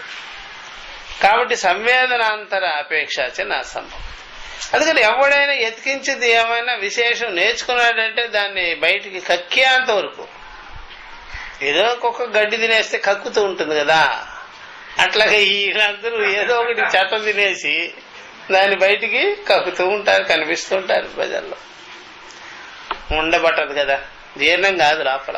అట్లా యథా ప్రకాశస్య ప్రకాశాంతరాపేక్ష నా సంభవతి. ఒక అసలే అది ప్రకాశము, అది మరొక ప్రకాశంతో అపేక్షించుకొని అంటి పెట్టుకొని ఉండవలసిన పనే. స్వత ప్రకాశత్వాత్, స్వతస్వరూపత్వాత్, స్వతః ఆత్మత్వాత్, స్వతః సాక్షిత్వాత్, స్వతః సిద్ధియత్వాత్, నపేక్షత్వాత్ ఇతరస్య. ఏ ఇతర విషయాలతో అపేక్షితం కావలసింది లేనే లే. అందువల్ల ఆత్మ ససంవేద్యత్వం కానిది. ఆత్మకి ససంవేద్యత్వంతో పని లేనే లేదు. పరసంవేద్యత్వాన్ని కూడా పట్టించుకొని అది తను తాను కొలత వేసుకో. అర్థమైందా? అది చాలా మందికి పూర్వం కూడా ఉండేది ఈ లక్షణాలు. అర్థమైందా? ఎట్లాగా అంటే ఇప్పుడు ఎవడైనా క్రాప్ చేసుకున్నాడు అనుకోండి, అద్దంలో చూసుకుంటాడు, క్రాప్ బాగా చేసుకున్నాం. లేకపోతే ఇంకొకటి చేసుకున్న వాడిని చూస్తాడు, ఈ క్రాప్ బాగానే చేసుకున్నాం, ఇట్లాగే చేసుకున్నాను నేను కూడా. అలాగా పూర్వము ఈ భక్తుడు గాని, ఓ భక్తుడు ఉన్నాడు అనుకోండి, ఇంకొక గ్రామానికి వెళ్ళి, గ్రామాంతరం వెళ్ళి ఆ భక్తుడిని సందర్శన చేసుకొని నాలాగే వీడున్నాడా, వాళ్ళలాగే నేనున్నానా అని పోల్చుకునేసాడు భక్తుడు. చూసారా, భక్తి మీటింగ్స్ జరుగుతుంటది. అలాగా భక్తి మీట్ సమ్మేళన అని భక్తి సమ్మేళనం అని మీట్ అవుతుంటారు. అలాగే యోగా సమ్మేళన అని మీట్ అయిపోతుంటారు. అలా జ్ఞాని సమ్మేళన అని మీట్. ఏమిటిదంతా? అందువల్ల ఆ జ్ఞానం చూసి నేనేం సరి చేసుకోవాలి, ఆ జ్ఞాని సరిపోతున్నాడా అని వీళ్ళు ఈ ప్రకారంగా మీటర్ బద్దలు ఎత్తుకొని తిరిగితే కొలబద్దలు అవేమీ సరైన విషయం కానే కాదు. అట్లా అలాగా సాక్షిత్వం అనేటువంటిది ఈ ప్రకారంగా ఏదో కొలబద్ద పెట్టుకొని చూసుకొని ఇంకొక సాక్షిని కొలబెద్ద పెట్టుకొని చూసుకొని అట్లాగా తను నిర్ణయం చేసుకునే విషయాలు కానే కాదు. చెత్త ఐడియాలు ఇవన్నీ కూడా, పనికిరాని విషయాలు. అట్లాగే పూర్వం అలాగా జరిగేది. ఆ జ్ఞానం చూద్దాం, ఈ జ్ఞానం చూద్దాం, ఆ యోగిని చూద్దాం, ఈ యోగిని చూద్దాం, ఆ భక్తుని చూద్దాం, ఈ భక్తుని చూద్దాం, ఆ మహనీయుని చూద్దాం, ఈ మహనీయుని చూద్దాం. అప్పుడు లోకంలో ఎంత varieties of మహనీయాస్, yoga, yogis, జ్ఞానీస్, bhaktas అనేటువంటి ఫోటోలు తీసుకొచ్చి మీ ఇంట్లో పెట్టుకొని అవన్నీ చేసుకుంటే ఆ చెత్తంతా నీ బుర్రకి ఎక్కువ. ఇవన్నీ లేనిపోని కన్ఫ్యూషన్స్ అని, ఇదొక గందరగోళం. అందుకని ఎవరితోనూ పనిలే. వాళ్ళ గురువులు అంటే ఆయన గురువులను స్మరించుకోవాల్సిన పని లేదు. ఆ గురువులు ఒక మర్యాద మనకు విద్యని అప్పచెప్పారు. ఆ విద్య అనేటువంటిది దివ్యానుభవాలు, భవ్యానుభవాలు, ప్రేతానుభవాలు, దానివల్ల కలిగింది ఏం కాదు. ఒక సంప్రదాయం, మెథడ్స్ ఆఫ్ టీచింగ్ అది. అదేమో దివ్యశక్తులు, భవ్యశక్తుల నుంచి వచ్చినటువంటి మెరికల్స్ ఏమి కాదు. అవేమో తలుకు తలుకు మెరుకు మెరుకులో వచ్చేటువంటి భావాలు ఏం కాదు. స్పష్టమైన టీచింగ్ అది, నిక్కచ్చిగా ఉంది. ఆనాడు అలాగే ఉంది, ఈనాడు అలాగే ఉంది, గీతలో అలాగే ఉంది, ఉపనిషత్తులు అలాగే ఉంది, బ్రహ్మవేత్తల దగ్గర అలాగే ఉంది. అదేం మెరికల అనుభవాలు ఏం కాదు. అట్లాగా ఏదో ముసుగులో గుద్దులాట్లాగా ఉండే విషయాలు కాదు. అవన్నీ స్పష్టంగా బహిర్గతమైన సత్యం. అట్లా ఏమి అలా కన్ఫ్యూషన్స్ ఏమి లేవయ్యా. therefore ఈ ప్రకారంగా సంవేదన స్వరూపం అవడం చేత ఆత్మ ఇతర సంవేదనలతో అది దానికి అపేక్ష లేనే లేదు. కేవలం అదే అన్ని సంవేదనలకి స్వరూపం మాత్రమే, స్వప్రకాశం మాత్రమే ఉంది. ఒక ప్రకాశం ఇంకొక ప్రకాశంతో అపేక్షించుకొని ఉండవలసిన పని లేదు. దేర్ఫోర్ ఒక దీపం ఇంకొక దీపంతో సంబంధం పెట్టుకోవాల్సిన పని లేనే లేదు. ఒక అగ్ని ఇంకొక అగ్నితో చేరవలసిన పని లేదు. రెండు అగ్నులు ఉండవు. కాబట్టి ఈ ప్రకారంగా తెలుసుకోవాలి ఎవరైనా సరే. అంతేగాని ఈ ప్రకారంగా వాళ్ళతో చేరండి, వీళ్ళతో చేరండి, ఆ జ్ఞానం చూడండి, ఈ జ్ఞానం చూసి ఏం చేయాలి నేను అది. అందువల్ల ఇద్దరు జ్ఞానులు పరస్పరం కూర్చున్నా సరే మాట్లాడరు. ఇద్దరు అజ్ఞానులను వదిలిపెడితే మాటలే మాటలు. ఒక జ్ఞాని ఒక అజ్ఞాని అయితే ఒకడు మాట్లాడతాడు, ఇంకొకడు వింటూ ఉంటాడు, చూస్తూ ఉంటాడు. అంతేనయ్యా, ఏమి కమ్యూనికేషన్ డెవలప్ కాదు. కాబట్టి బౌద్ధ పక్షే చెప్తున్నాడు. బౌద్ధ పక్షే సంవేద్యతాయాంతో క్షణభంగురత్వం నిరాత్మకత్వం చ విజ్ఞానస్య స్యాత్ నహి విజ్ఞాతుః విజ్ఞాతేః విపరలోపో విద్యతే అవినాశిత్వాత్ నిత్యం విభుం సర్వగతం తవాయేష మహానజాత్మా అజరః అమరః మృతః భయః ఇత్యాద్యాః శ్రుతయః బాధ్యరన్.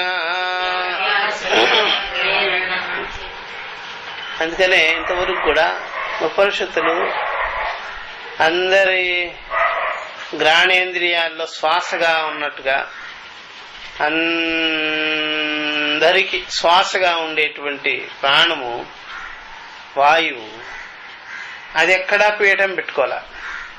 పీఠం ఉందా? అది పీఠం ఎప్పుడైతే పెట్టుకుంటుందో అందరు ఏమవ్వాలి? మటాష్. అది వాయుపీఠం, బౌద్ధ పీఠం లాగా లేకపోతే ఇంకొకరు ఏదైనా మఠాధిపతులు మఠంలాగా కానీ వాయువు కూడా ఒక మఠం పెట్టుకొని ఒక పీఠం పెట్టుకొని ఉంటే ఇంకందరూ చచ్చూరుకుంటారు కదా, స్పందన లేకుండా. అట్లాగా ఉపనిషత్తు విద్య కూడా అందరి స్వరూపమే గాని దానికి ఒక సంప్రదాయం, దానికి ఒక పీఠము, దానికి ఒక కట్టుబాటు ఉండదు. సర్వత్ర విద్యది, అందరి స్వరూప విద్యది. కాబట్టి దీనికి ఇంతవరకు కూడా ఏ పీఠము ఏది క్రియేట్ గానే విద్య తెలుసుకోండి, మీ స్వరూపం నిశ్చయం చేసుకోండి, వెళ్ళండి, అంతే. సరే, అందుకనే బౌద్ధుడు ఇల్లు ఆకులు ఎమోషనల్ గా వదిలిపెట్టి వెళ్ళిపోతే ఆయన చెప్పిన మాటలు పుచ్చుకొని ఈళ్ళు పీఠాలు మఠాలు కట్టుకొని జనాన్ని పోగేసుకొని నాది టిబెట్టు నాది అది ఇది అని చేసి బౌద్ధుడు చూస్తే మా రాజ్యమే నేను వదిలిపెట్టి ఎప్పుడు వెళ్ళిపోయా, తిరిగి ఇటు కూడా చూడలే. ఇకే అర్థమైందా? అలా ఉంటే మీరు నేను చెప్పిన కొన్ని కన్ఫ్యూజ్ మాటలు పట్టుకొని మఠం ఆ యొక్క దేశం రాజ్యం అనుకోని కూర్చోటం ఎంత వివేకం రా బాబు. శూన్యమైన విషయాలు, అనిత్యమైన విషయాలు, నశించిపోయే విషయాలు పట్టుకొని కూర్చున్నారే మీరు అనుకుంటారు. అట్లాగా చూసారా? అందుకనే మన భారతీయ శాస్త్రంలో కర్మోపాసనలు గాని జ్ఞానం గాని అలాంటి గజిబిజి గందరగోళం లేనే లేదు. అంది విద్యాపీఠాలే గాని ప్రాపర్టీ పీఠాలు, జనాన్ని పోగేసే పీఠాలు, ఒక గుంపు చేసే పీఠాలు మాత్రం లేనే లేవు. విద్యాపీఠాలని ఏవైనా అంతే. అంతేగాని ఒక మతం లాగా ఒక గుంపు పోగు చేసుకొని కట్టడి పోగు చేసుకొని బౌండరీ తయారు చేసుకొని ఉండే పీఠాలు ఏవి లేనే లేవు. అది భారతదేశంలో. అది కర్మ చెప్పినా ఉపాసన చెప్పినా అది ఒక విద్య. అది కూడా విద్య. ఆ బుద్ధిని బట్టి కర్మిష్ఠులు కర్మి బుద్ధులతో ఉంటారు కాబట్టి ఆ విద్య చెప్పి వాళ్ళని ఆ విధంగా ఉంచటం. ఉపాసకులు అంతే. అలాగ పరిపక్వత చెందిన జ్ఞానులు విద్య కూడా అంతే. ఎక్కడా కంబైన్డ్ అయ్యవలసిన పని లేనే. అన్ని ఈ ప్రపంచం మీద బౌద్ధులే కాదు, క్రైస్తవులు మఠాలను కట్టుకొని వాళ్ళ ఫీల్డ్ అంతా సంరక్షణ చేసుకుంటారు. ముసల్మాన్లు అంతే. ఈ సనాతన ధార్మికులు మాత్రం కట్టడి లేకుండానే ఫ్రీగా జనబాహుళ్యానికి ఇట్లాంటివి అందించి ఉంచుతారు. మాకంటూ మా వెనకాల నడిచే గుంపు ఇంత ఉన్నదని వాళ్ళు అలా నేనే వీళ్ళు ఉండరు, వాళ్ళు చెప్పరు. అట్లా ఫ్రీ. ఇంకా ప్రతి ఒక్కడు వాడు ముందు వెళ్ళిన వాడు అడుగు జాడల్లో నడవాల్సింది. ఇక్కడ అట్లాంటి జాంతాలు అట్లా బోల్డ్ బ్రాంచెస్ అందరు చేసేసి ఆ బుద్ధిని బట్టి ఆ సంస్కారాలను బట్టి బ్రాంచెస్ లో తిరుగుతుంటారు. అంతేగాని అట్లాగా అలా లేదు. కాబట్టి బౌద్ధ పక్షంలో సంవేద్యత్వం అనేటువంటిది ఉంది. తను తాను తెలుసుకోవడం అనే మాట కూడా ఉంది. నేనిట్లాగా అనేది అంతఃకరణ అనుభవాలే అవుతాయి. అంతేకాకుండా అది క్షణభంగరత్వం కూడా ఉంది. దానికి ఆ క్షణకాలంలో అనుభవం వచ్చేసేసి వెళ్ళిపోవడం కూడా ఉంటుంది. క్షణభంగరత్వం కూడా ఉంది. అంటే అది పర్మనెంట్ లేని లాజిక్ గా ఉంది. నిరాత్మకత్వం శూన్యమే అయిపోవటం అనే మాట కూడా ఉంది. ఇది బౌద్ధ పక్షంలో బాగా కనిపిస్తుంది. తాను తెలుసుకునే పక్షం ఉంది. ఆ తెలుసుకున్నది క్షణభంగురంగా ఉంది, అప్పటికప్పుడే పోతూ ఉంది. చివరికి ఏమీ లేకుండా పోయే సిద్ధాంతం కూడా ఉంది. ఏమి లేదు, అంతా శూన్యమైపోయింది. అంటే మనం ఏమిటి మిగుల్చుకుంది అక్కడ, ఏమిగా మనం నిలబడ్డాం, ఏమై ఉన్నాము అనే దానికి ఆన్సర్ లేనే లేదు. మరి ఇలా ఉంటే ఇంకా గట్టిగా దేన్ని పట్టుకొని ఉంటారు మీరు? పట్టుకోవాల్సిన పని లేదు. ఎందుకని ఈ మూడు పద్ధతులు చూస్తుంటే మొత్తం కూడా చివరికి నిరాత్మకత్వమే మిగులుతుంది.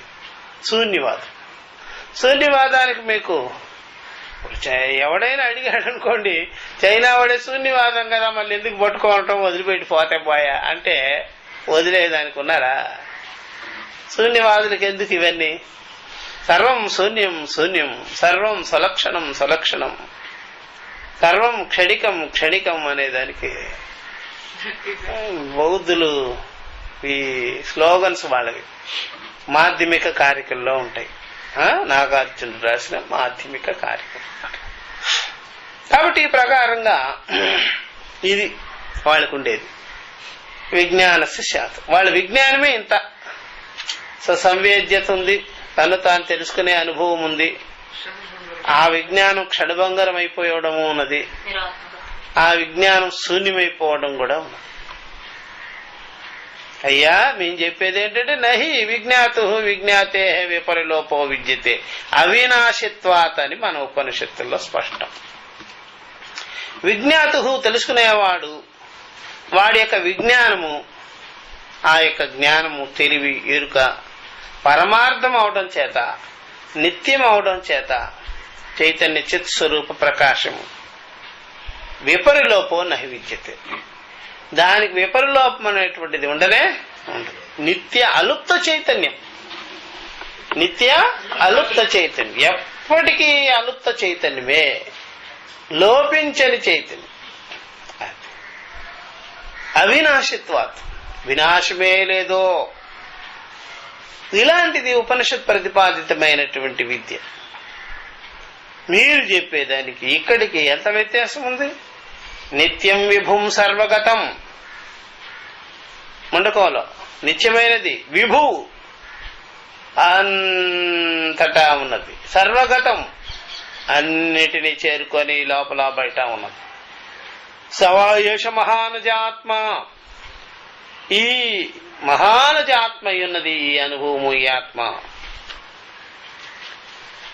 అజరహ, వృద్ధాప్యం నశింపులేనిది. అమరహ, మరణమే లేనిది. అమృత, అవినాశి, నిత్యం. అభయ, భయమే లేదు, ద్వైత భావాలే లేదు. ఇత్యాద్యా శృతయ బాధ్యరన్. మీరట్లా అంటే స్వసంవేద్యత్వం వస్తే అది క్షణభంగరమైపోవడము, నిరాత్మకమైపోవడము అనేది అయిపోతుంది. అది సద్విద్య కాదు, సద్విజ్ఞానమే కాదు, ఆత్మ విజ్ఞానమే కాదు. అది వేదనానుభవ జనితం. ఇలాంటి శృతులు ఉన్నాయే, ఎప్పుడు సర్వకాల సర్వావసరం నిత్యమై ఉండడం, అవినాశిగా ఉండడం, కేవల దృక్మాత్రమై ఉండడం, అంతటా వ్యాపించుకొనే ఉండడం, నిత్య సిద్ధమై ఉండడం అనేటువంటి శృతి ప్రమాణాలు బాధింపబడతాయి. ఆ పైన మీరు అలా సుసంవేద్యత్వం చెప్తే.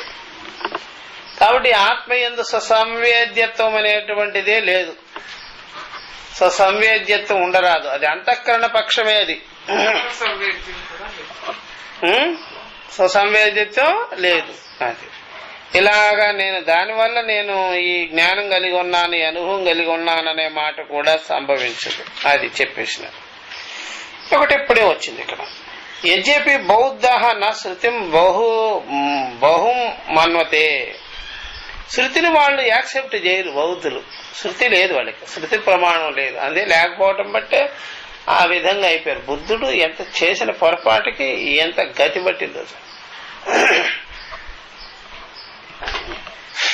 బౌద్ధులకి ఆ విధంగా శృతి ప్రమాణం అంగీకరించకపోవడం బట్టి శృతిని ఫస్ట్ పార్ట్ చూసి గాబరా పడిపోయారు. కాబట్టి పోయారు. ఎప్పుడైనా సరే ఉపనిషత్తు చాటుగా ఉంటుంది, కర్మకాండ విద్య బయటగా ఉంటుంది. అదే చూడగలుగుతారు, అది చూడలేరు. అది మీకు ప్రాచుర్యంగా ఉండదు, ఎక్కడ పడితే అక్కడ దొరకదు. అది దొరికే చోటు వేరు,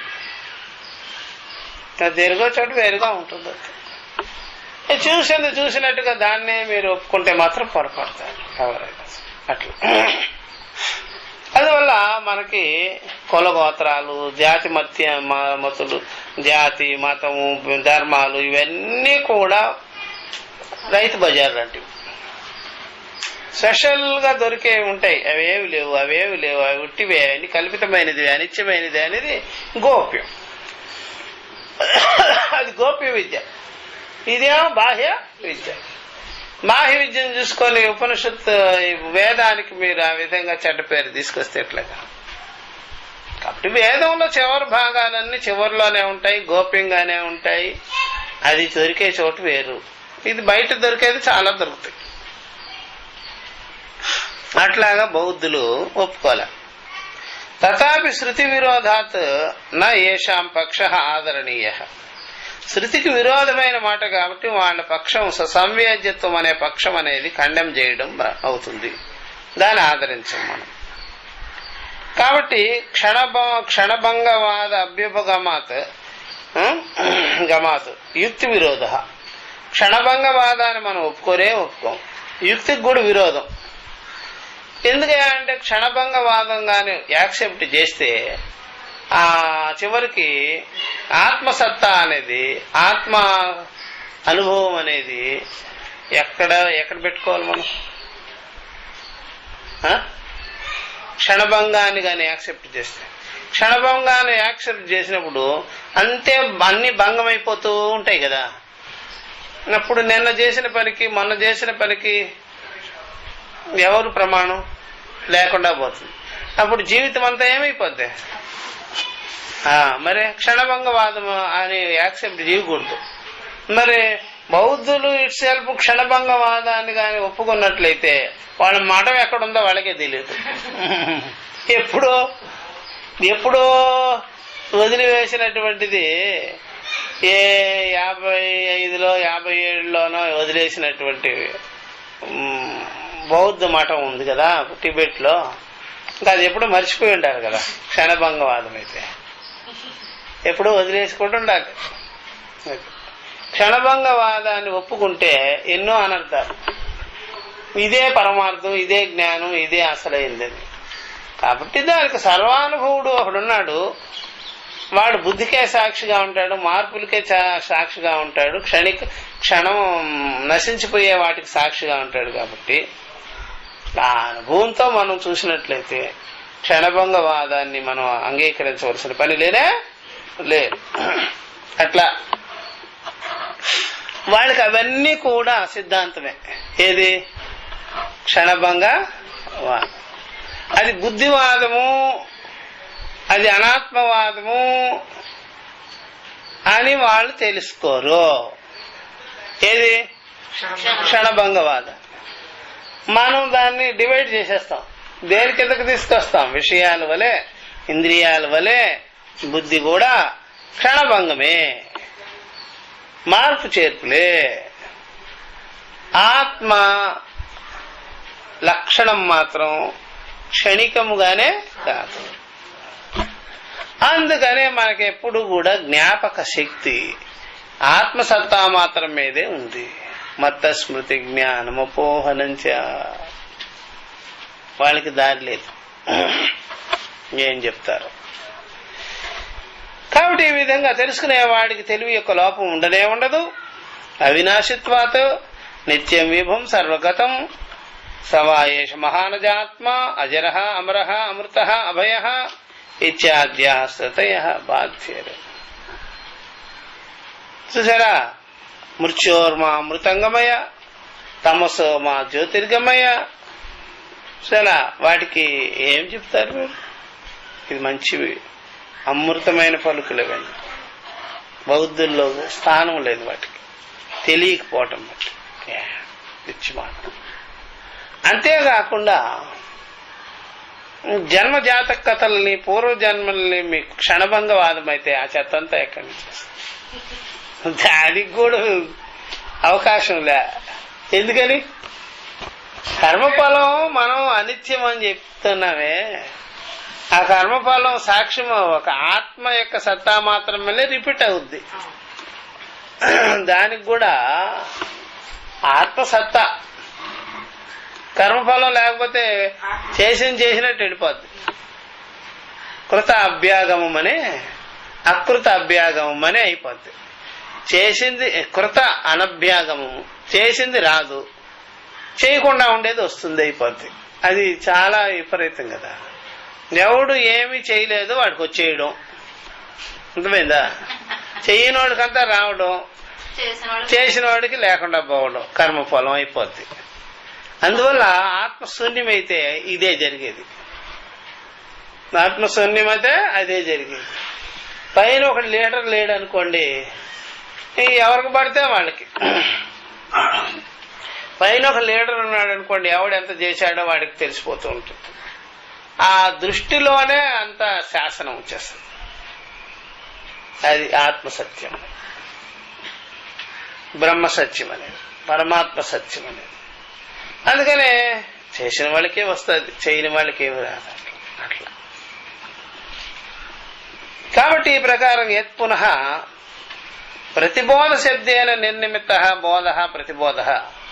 ఇప్పుడు మన వ్యవహారంలో చాలా ఆటుపోట్లు అన్ని వస్తుంటాయి ఎవరికైనా సరే. ఆటుపోట్లు ఏమైనా సత్యమా? ఏం సత్యం కాదు, ఏం సత్యం కాదు. చూసారా, ధర్మము అధర్మము రెండు కూడా కల్పితమైన విషయాలే. మనం వ్యవహారంలో నిత్యత్వాన్ని సంపాదించుకునేదానికి అనుకోనే రాదు, చాలా పొరపాట్లు అవుతాయి. వ్యవహారంలో ఏమి నిత్యంగా ఉండనే ఉండదు. ఒక రాయి ఉంటుంది, ఒక దూది పింజి ఉంటుంది. రాయిలాగా తగలాలండి అన్ని అనుకుంటే ఇక మనం దూది పింజి కూడా పడేటప్పుడు మనకి పళ్ళు రాలుతాయి. అందువల్ల రాయి తగలడం వేరు, దాని లక్షణం దూది పింజి తగలడం వేరు. అందువల్ల వ్యవహారంలో ద్వంద్వాలు ఉంటాయి. మనం అనుకున్న దాన్ని బట్టి అది ఒక అట్లా ఉంటుంది.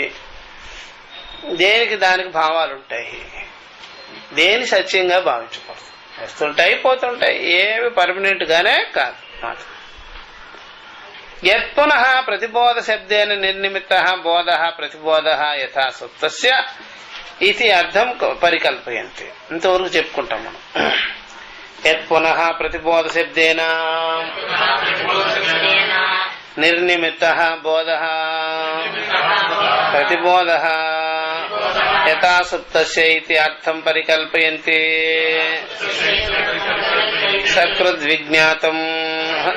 సకృద్విజ్ఞానం ప్రతిబోధ ఇది అపరే నిర్నిమిత్త సనిమిత్త సకృద్వా అసకృద్వా ప్రతిబోధ ఏవ హి సహ. అది ఇంతవరకు తేల్చి పరేసినది ప్రతిబోధ విదితం మతం. పునః కొంతమంది అయితే మరి ఇట్లా కూడా చెప్పుకునేదానికి ప్రయత్నం చేస్తుంటారు, చెప్తుంటారు. ప్రతిబోధ శబ్దాన్ని తీసుకొని ప్రతిబోధ శబ్దంతో మీరు ఇట్లా కూడా అనుకోవచ్చు, తెలుసుకోవచ్చు అని. నిర్నిమిత్తమైనటువంటి బోధే ప్రతిబోధ. ఎలాంటి నిమిత్తం లేకుండా ఉండేటువంటి బోధే ప్రతిబోధ. ఎలాంటి నిమిత్తం ఉండకూడదు బోధకి, దాన్నే ప్రతిబోధ అంటారు. ఏ నిమిత్తం ఉండరాదు దానికి, ఏ కారణం ఉండకూడదు, దేన్ని అంటిపెట్టుకోకూడదు, ఈ కారణం చేత ఉండకూడదు, ఆ కారణం చేత ఉండకూడదు, ఇలా ఉండకూడదు, అలా ఉండకూడదు అనే ప్రతిబోధే ప్రతిబోధ అవుతుంది. ఆ బోధకే ప్రతిబోధ. సనిమిత్తంగా ఉండకూడదు, నిర్నిమిత్తంగా ఉండాలి బోధ. బోధ ఎప్పుడైనా సరే, బోధ అంటే బుద్ధి ప్రత్యయాలు. బుద్ధి ప్రత్యయాలు నిర్నిమిత్తంగా ఉండాలి, సన్నిమిత్తంగా ఉండాలి అని నీకెందుకు గొడవ? అర్థమైందా? అంటే మీకు అర్థం కాకపోతే ఇంకొకసారి చెప్తాను దృష్టాంతాలతో. మీకు అంతఃకరణము ఎప్పుడైనా మంచిగా ఉండేదిగా ఉంటేనే దానికి ప్రతిబోధే ఆత్మజ్ఞానం అనుకోండి. మంచిగా ఉండేటువంటి బుద్ధికి సాక్షిగా ఉండడమే ఆత్మ. చెడ్డగా ఉండే మనసుకి సాక్షిగా ఉండే ఆత్మ ఆత్మ కాదు అని అర్థమైందా? అంటే అంతఃకరణం ప్రసన్నంగా ఉండేటప్పుడు ప్రతిబోధ సాక్షి అనుభవం. అంతఃకరణం దుఃఖదాయకంగా ఉండేదానికి సాక్షిగా ఉండదు. అది అర్థమైందా? అప్పుడు వేదాంతం అందరికి చెప్తాం, గురువుగారు అందరికి చెప్తారు. మీరు తీసుకోవడం ఇబ్బంది అయిపోద్ది. అంతఃకరణం బాగా ఉంటే మీరు ఇటు తీసుకోవాలి కదా. అటు ప్రకాశించేది ఒకటిగానే ఉంది, ఇటు చెప్పేవాడు చెప్తూనే ఉన్నాడు. అంతఃకరణం రెడీగా ఉండదు గ్రహించుకునేదానికి. వేదాంత బోధని గ్రహించుకోవాల్సింది ఎవరు? అంతఃకరణం కదా. అది రెడీ సమర్థతగా ఉండదు, శక్తి కోల్పోయి ఉంటుంది, దాని విక్షేపం వచ్చి ఉంటుంది. విక్షేపం వచ్చేసి ఇప్పుడు పళ్ళు లేని నోరు ఉంటుంది, తింటాం మనము. నోటిదేం తప్పు ఉంటుందమ్మా? ఆ పళ్ళు లేకపోతే బాగా నమిలి మింగకపోతే లోపల జీర్ణం కాకుండా వెళ్ళిపోద్ది లోపలికి. నోరుతేం తప్పు ఉండదు, నాలుకది తప్పు ఉండదు. నువ్వు ఏముండాలి? దంతాలు ఉండాలి. దంతాలు లేకపోతే నేను ఏం చేయగలను? లోపలికి తోసేస్తే జీర్ణం కాదు. సరే, అట్లాగా అంతఃకరణం గడిబిడిగా ఉంటే గందరగోళంగా నేను నిశ్చయం చేసేదానికి అర్హత కోల్పోయి ఉన్నాను కదా. నాకేదో వ్యాపకాలు ఉన్నాయి, అంతా ఉండేటప్పుడు నేను నిశ్చయం చేయలేను. ఇప్పుడు ఈ మూమెంట్ లో గురువు దగ్గర కూర్చున్నా గురువు గారికే అది ఆయనకే కాస్త కష్టమైపోతుంది. ఆయన చెప్తుంటారు, సమస్య కాదు అది. నేను గ్రహించుకునేదానికి నాకు అది నేను రెడీగా, నేను సిద్ధంగా అలా సుముఖంగా లేదు. సాక్షి ఉండనే ఉండే, తప్పేముంది? బుద్ధిదే తప్పు, రిసీవర్ది తప్పు, బోధకుడిది తప్పు కాదు. ఆ ప్రకారంగా ఇప్పుడు తత్సాక్షి ఉంది కదా. తత్సాక్షి వేదనానుభవాలు దానికి బాగా ఉంటేనే అది దానికి సాక్షి వహించాలి. అది బాగా లేదన్నప్పుడు దాన్ని సాక్షి వహించకూడదు, సీన్ మారిపోవాలి. అలా అయితే అప్పుడు దాగుడు మూతలవుద్ది సాక్షికి. అది అంతఃకరణం ఎలా ఉన్నా తత్సాక్షి. అంతఃకరణం ఎలా అయినా ఉండొచ్చు, క్లేశంగా ఉండొచ్చు, సంతోషంగా ఉండొచ్చు, తృప్తిగా సుఖంగా దుఃఖంగా, ఎలా ఉంటే నిమిత్తంగా ఉండొచ్చు, సన్నిమిత్తంగా ఉండొచ్చు. ఎలా ఉంటే ఏమిటి? శాంతిగా ఉండొచ్చు, అశాంతిగా ఉండొచ్చు, అంతటిగా కూడా సాక్షి అది. మనం ఎక్కువ శాతము మనం శరీరేంద్రియాదులాగా మనసు కూడా కలుషితం చేసేస్తుంటాము. మనసులో కొన్ని ఏర్పాట్లన్నీ అది రాగద్వేషాలతో పెట్టేసుకో ఉంటాం కాబట్టి కొద్దిగా డిస్టర్బ్ అయిపోతుంటుంది. ఎవరు? మనసుది సమస్యగా ఉంటుందే గాని అనుభవాన్ని జ్ఞానాన్ని సమస్య కాదు. అది మామూలుగా ఉంటుంది. అట్లా మనసుని మనం ఆ విధంగా చేసి పెట్టేసుకుంటుంటాం. అది యుక్తికి తెలిసిన వాళ్ళైతే అప్పటికప్పుడే దాన్ని ఆ విధంగా చేసేస్తారు. యుక్తి తెలియని వాళ్ళైతే ఆ మనసుతో ఆ విధంగా ఇబ్బంది పడుతుంటారు. యుక్తి అయితే నిమిషాల మీద అలా తీసి పక్కకు పెట్టేయచ్చు. యుక్తి లేకపోతే మీరు ఆ యుక్తి అంటే అంతఃకరణ నైపుణ్యం నేర్పడతాను. అది దాన్ని యోగం అంటాం, దాన్ని యుక్త అంటాం. అలాంటివి సమాధాన చిత్తం అంటాం, శమం అంటాం, దమం అంటాం, తితిక్ష అంటాం, శ్రద్ధ అంటాం, యోగం అంటాం. అలా యుక్తి తెలిసి ఉండాలి అంతఃకరణాన్ని మేనేజ్మెంట్ కి. ఇవన్నీ దాని పరిభాష శబ్దాలు. యుక్తము, యుక్తి, యోగం, తితిక్ష, శ్రద్ధ, శమ, దమ, ఉపరతి, వివేకం, వైరాగ్యం, అకర్తృత్వం, అకర్మ, ఇలాంటివన్నీ యుక్తి అన్నమాట. ఇవి కలిగి ఉండేవాళ్ళు దాన్ని చాలా టెక్నికల్ గా దాన్ని సరి చేసుకుంటూ పోతుంటారు, లేకపోతే ఇబ్బందులు పడతారు.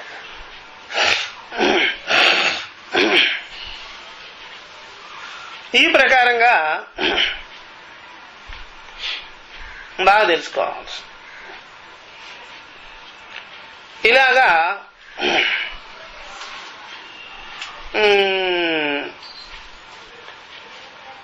అంతఃకరణం ఒక్క రకంగా ఉండాలి అని అనుకోవద్దు. ప్రతిబోధ జ్ఞానానికి, ప్రతిబోధగా ఉండేదానికి ఎలాగ ఉన్నా ప్రతిబోధే. ప్రతిబోధకి ఒక సిచ్యువేషన్ అక్కర్లే.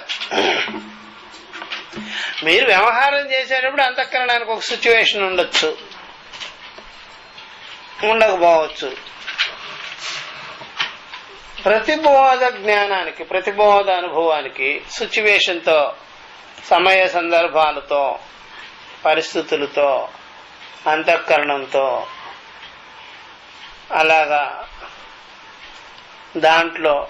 దాంతో టైఅప్ అవ్వాలని, ఇన్వాల్వ్ కావాలని అనుకోకూడదు.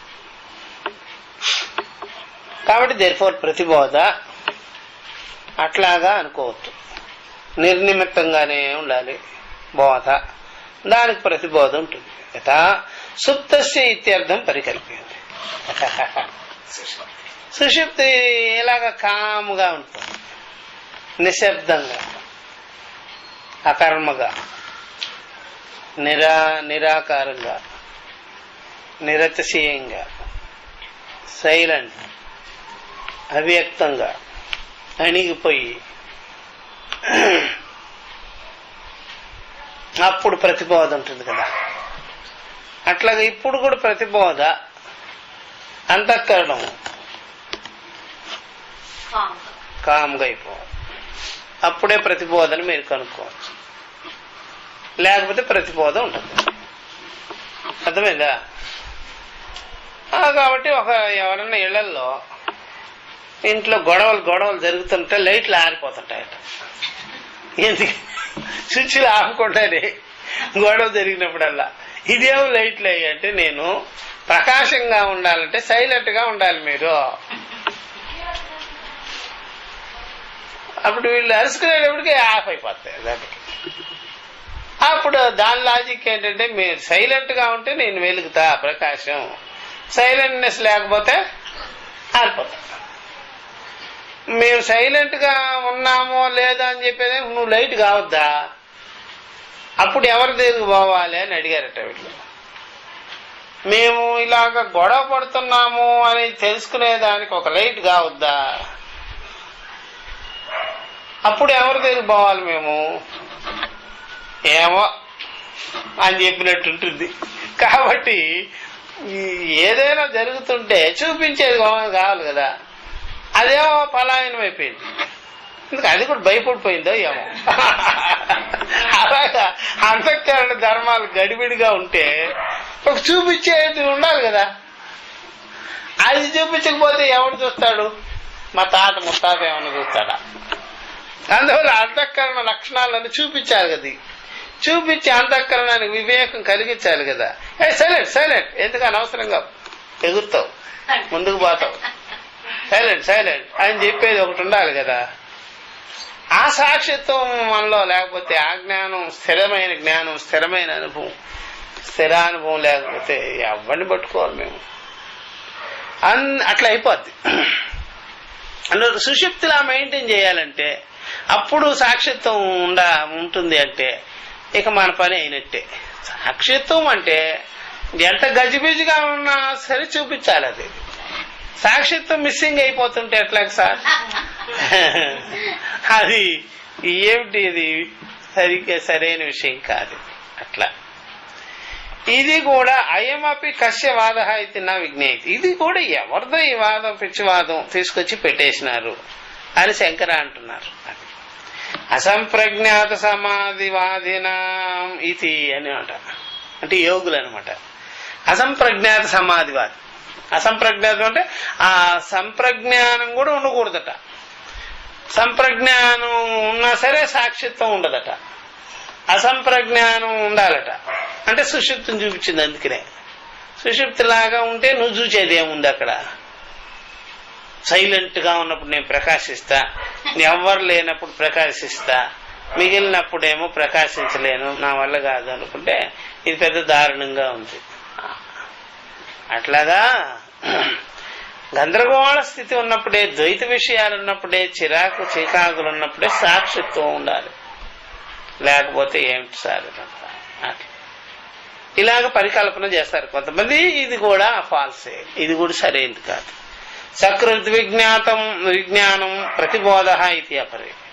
నిర్నిమిత్త సమన్నిమిత్త సకృద్వా సకృత్వా ప్రతిబోధ ఏవి సహ. ఇది అండర్లైన్ చేసుకోవాలి ఈ మాట. సకృత్ విజ్ఞాతం ప్రతిబోధ ఇది అపరే. సకృత్ విజ్ఞానంగా ఉండాలి. బాగా స్పష్టమైన జ్ఞానం ఉంటేనే, స్పష్టమైన బుద్ధి ఉంటేనే, క్లియర్ కట్గా బుద్ధి ఉంటేనే ప్రతిబోధ ఉన్నది అని తెలుసుకోండి అన్న. స్వచ్ఛంగా ఉండాలి ఏదే బుద్ధి, నిర్మలంగా ప్రశాంతంగా పవిత్రంగా ఉన్నప్పుడే ప్రతిబోధ ఉంటుంది. చాలా మంది అంటుంటారు కదా, నువ్వు అంతఃకరణాన్ని నిర్మలంగా పెట్టుకో, మంచి పవిత్రంగా పెట్టుకో, నువ్వు మంచి అంతఃకరణం పెట్టుకో, అప్పుడే అక్కడ పరమాత్మ నీకు ప్రకాశిస్తాడు. మిగిలినప్పుడు ఆయన మిస్ అయిపోయాడు, అని కొంతమంది చెప్తుంటారు కదా ఆ టైపు. అర్థమైందా? అంతఃకరణం ఎప్పుడు పవిత్రంగా, నిర్మలంగా, శుచిగా, శుభ్రంగా అలా ఉన్నప్పుడే అక్కడ పరమాత్మ ప్రకాశిస్తాడు. అంటే ప్రకాశించడం అంటే వీళ్ళ అంతఃకరణాన్ని ఇక శుభ్రం చేసుకునే దానికి ప్రయత్నం చేస్తారు. ఇది చాలా గందరగోళ స్థితి. అందువల్ల మరి ఆయన ఎక్కడికి పోతాడు మిగిలినప్పుడు? ఏమో వెళ్ళిపోతాడేమో ఎక్కడికైనా. అంటే ఆయనలో నిత్యత్వమే లేదా? ఆకాశమే బెటర్ గా ఉంది ఆయన కంటే కూడా. అందుకని ఇట్లా అంతఃకరణ బాగా ఉంటేనే ఆయన ఉన్నాడు, లేకపోతే ఆయన ఎక్కడికో వెళ్ళిపోతాడంటే అదేమండి, ఆయన నిత్యత్వమే లేని వాడైపోతాడు, సిద్ధమైన వాడు కాకుండా పోతాడు. అందువల్ల ఇట్లాగా కూడా కొంతమంది అంటారు సకృత్ విజ్ఞానం ప్రతిబోధ ఇది అపరే. ఇది కూడా తప్పు అన్నమాట. నిర్నిమిత్త సన్నిమిత్త, నిర్నిమిత్తం గాని ఏ నిమిత్తం లేకపోయినప్పటికీ కూడా ఏదో ఒక నిమిత్తం ఉన్నా సరే, అంటే దీన్నే ఏ మాటలోకి ట్రాన్స్ఫర్ చేసుకోవాలి తెలుసా మీకు? సంప్రజ్ఞాతం గాని అసంప్రజ్ఞాతం గాని, నిర్వికల్పం గాని సవికల్పం గాని, ఎట్లా ఉంటే ఏమి, సకృతమై సరిగ్గా ఉంటే ఏమి, సరిగ్గా లేకపోతేనేమి, సమ్యక్ జ్ఞానం అయితేనేమి అసమ్య జ్ఞానం అయితేనేమి, పవిత్రమైతేనేమి అపవిత్రమైనవి, శుచి అయితేనేమి అశుచి అయితేనేమి, గందరగోళంగా ఉంటేనేమి ఉండకపోతేనేమి, ఎప్పుడు ప్రతిబోధే ఉంటుంది. ఎప్పుడు ఎలా ఉన్నా ప్రతిబోధ సాక్షి ఉంటుంది. సర్వకాల సర్వావస్థ లేదు, సాక్షికి చలనము లేదే లేదు. అట్లా ఇదేనండి సరైన జ్ఞానం. ఇదే అసలు సిసలైన జ్ఞానం ఇదే. ఇది మనం నెక్స్ట్ క్లాస్. ఓం సహనావతు సహనౌ భునక్తు సహ వీర్యం కరవావహై తేజస్వినావధీతమస్తు మా విద్విషావహై. ఓం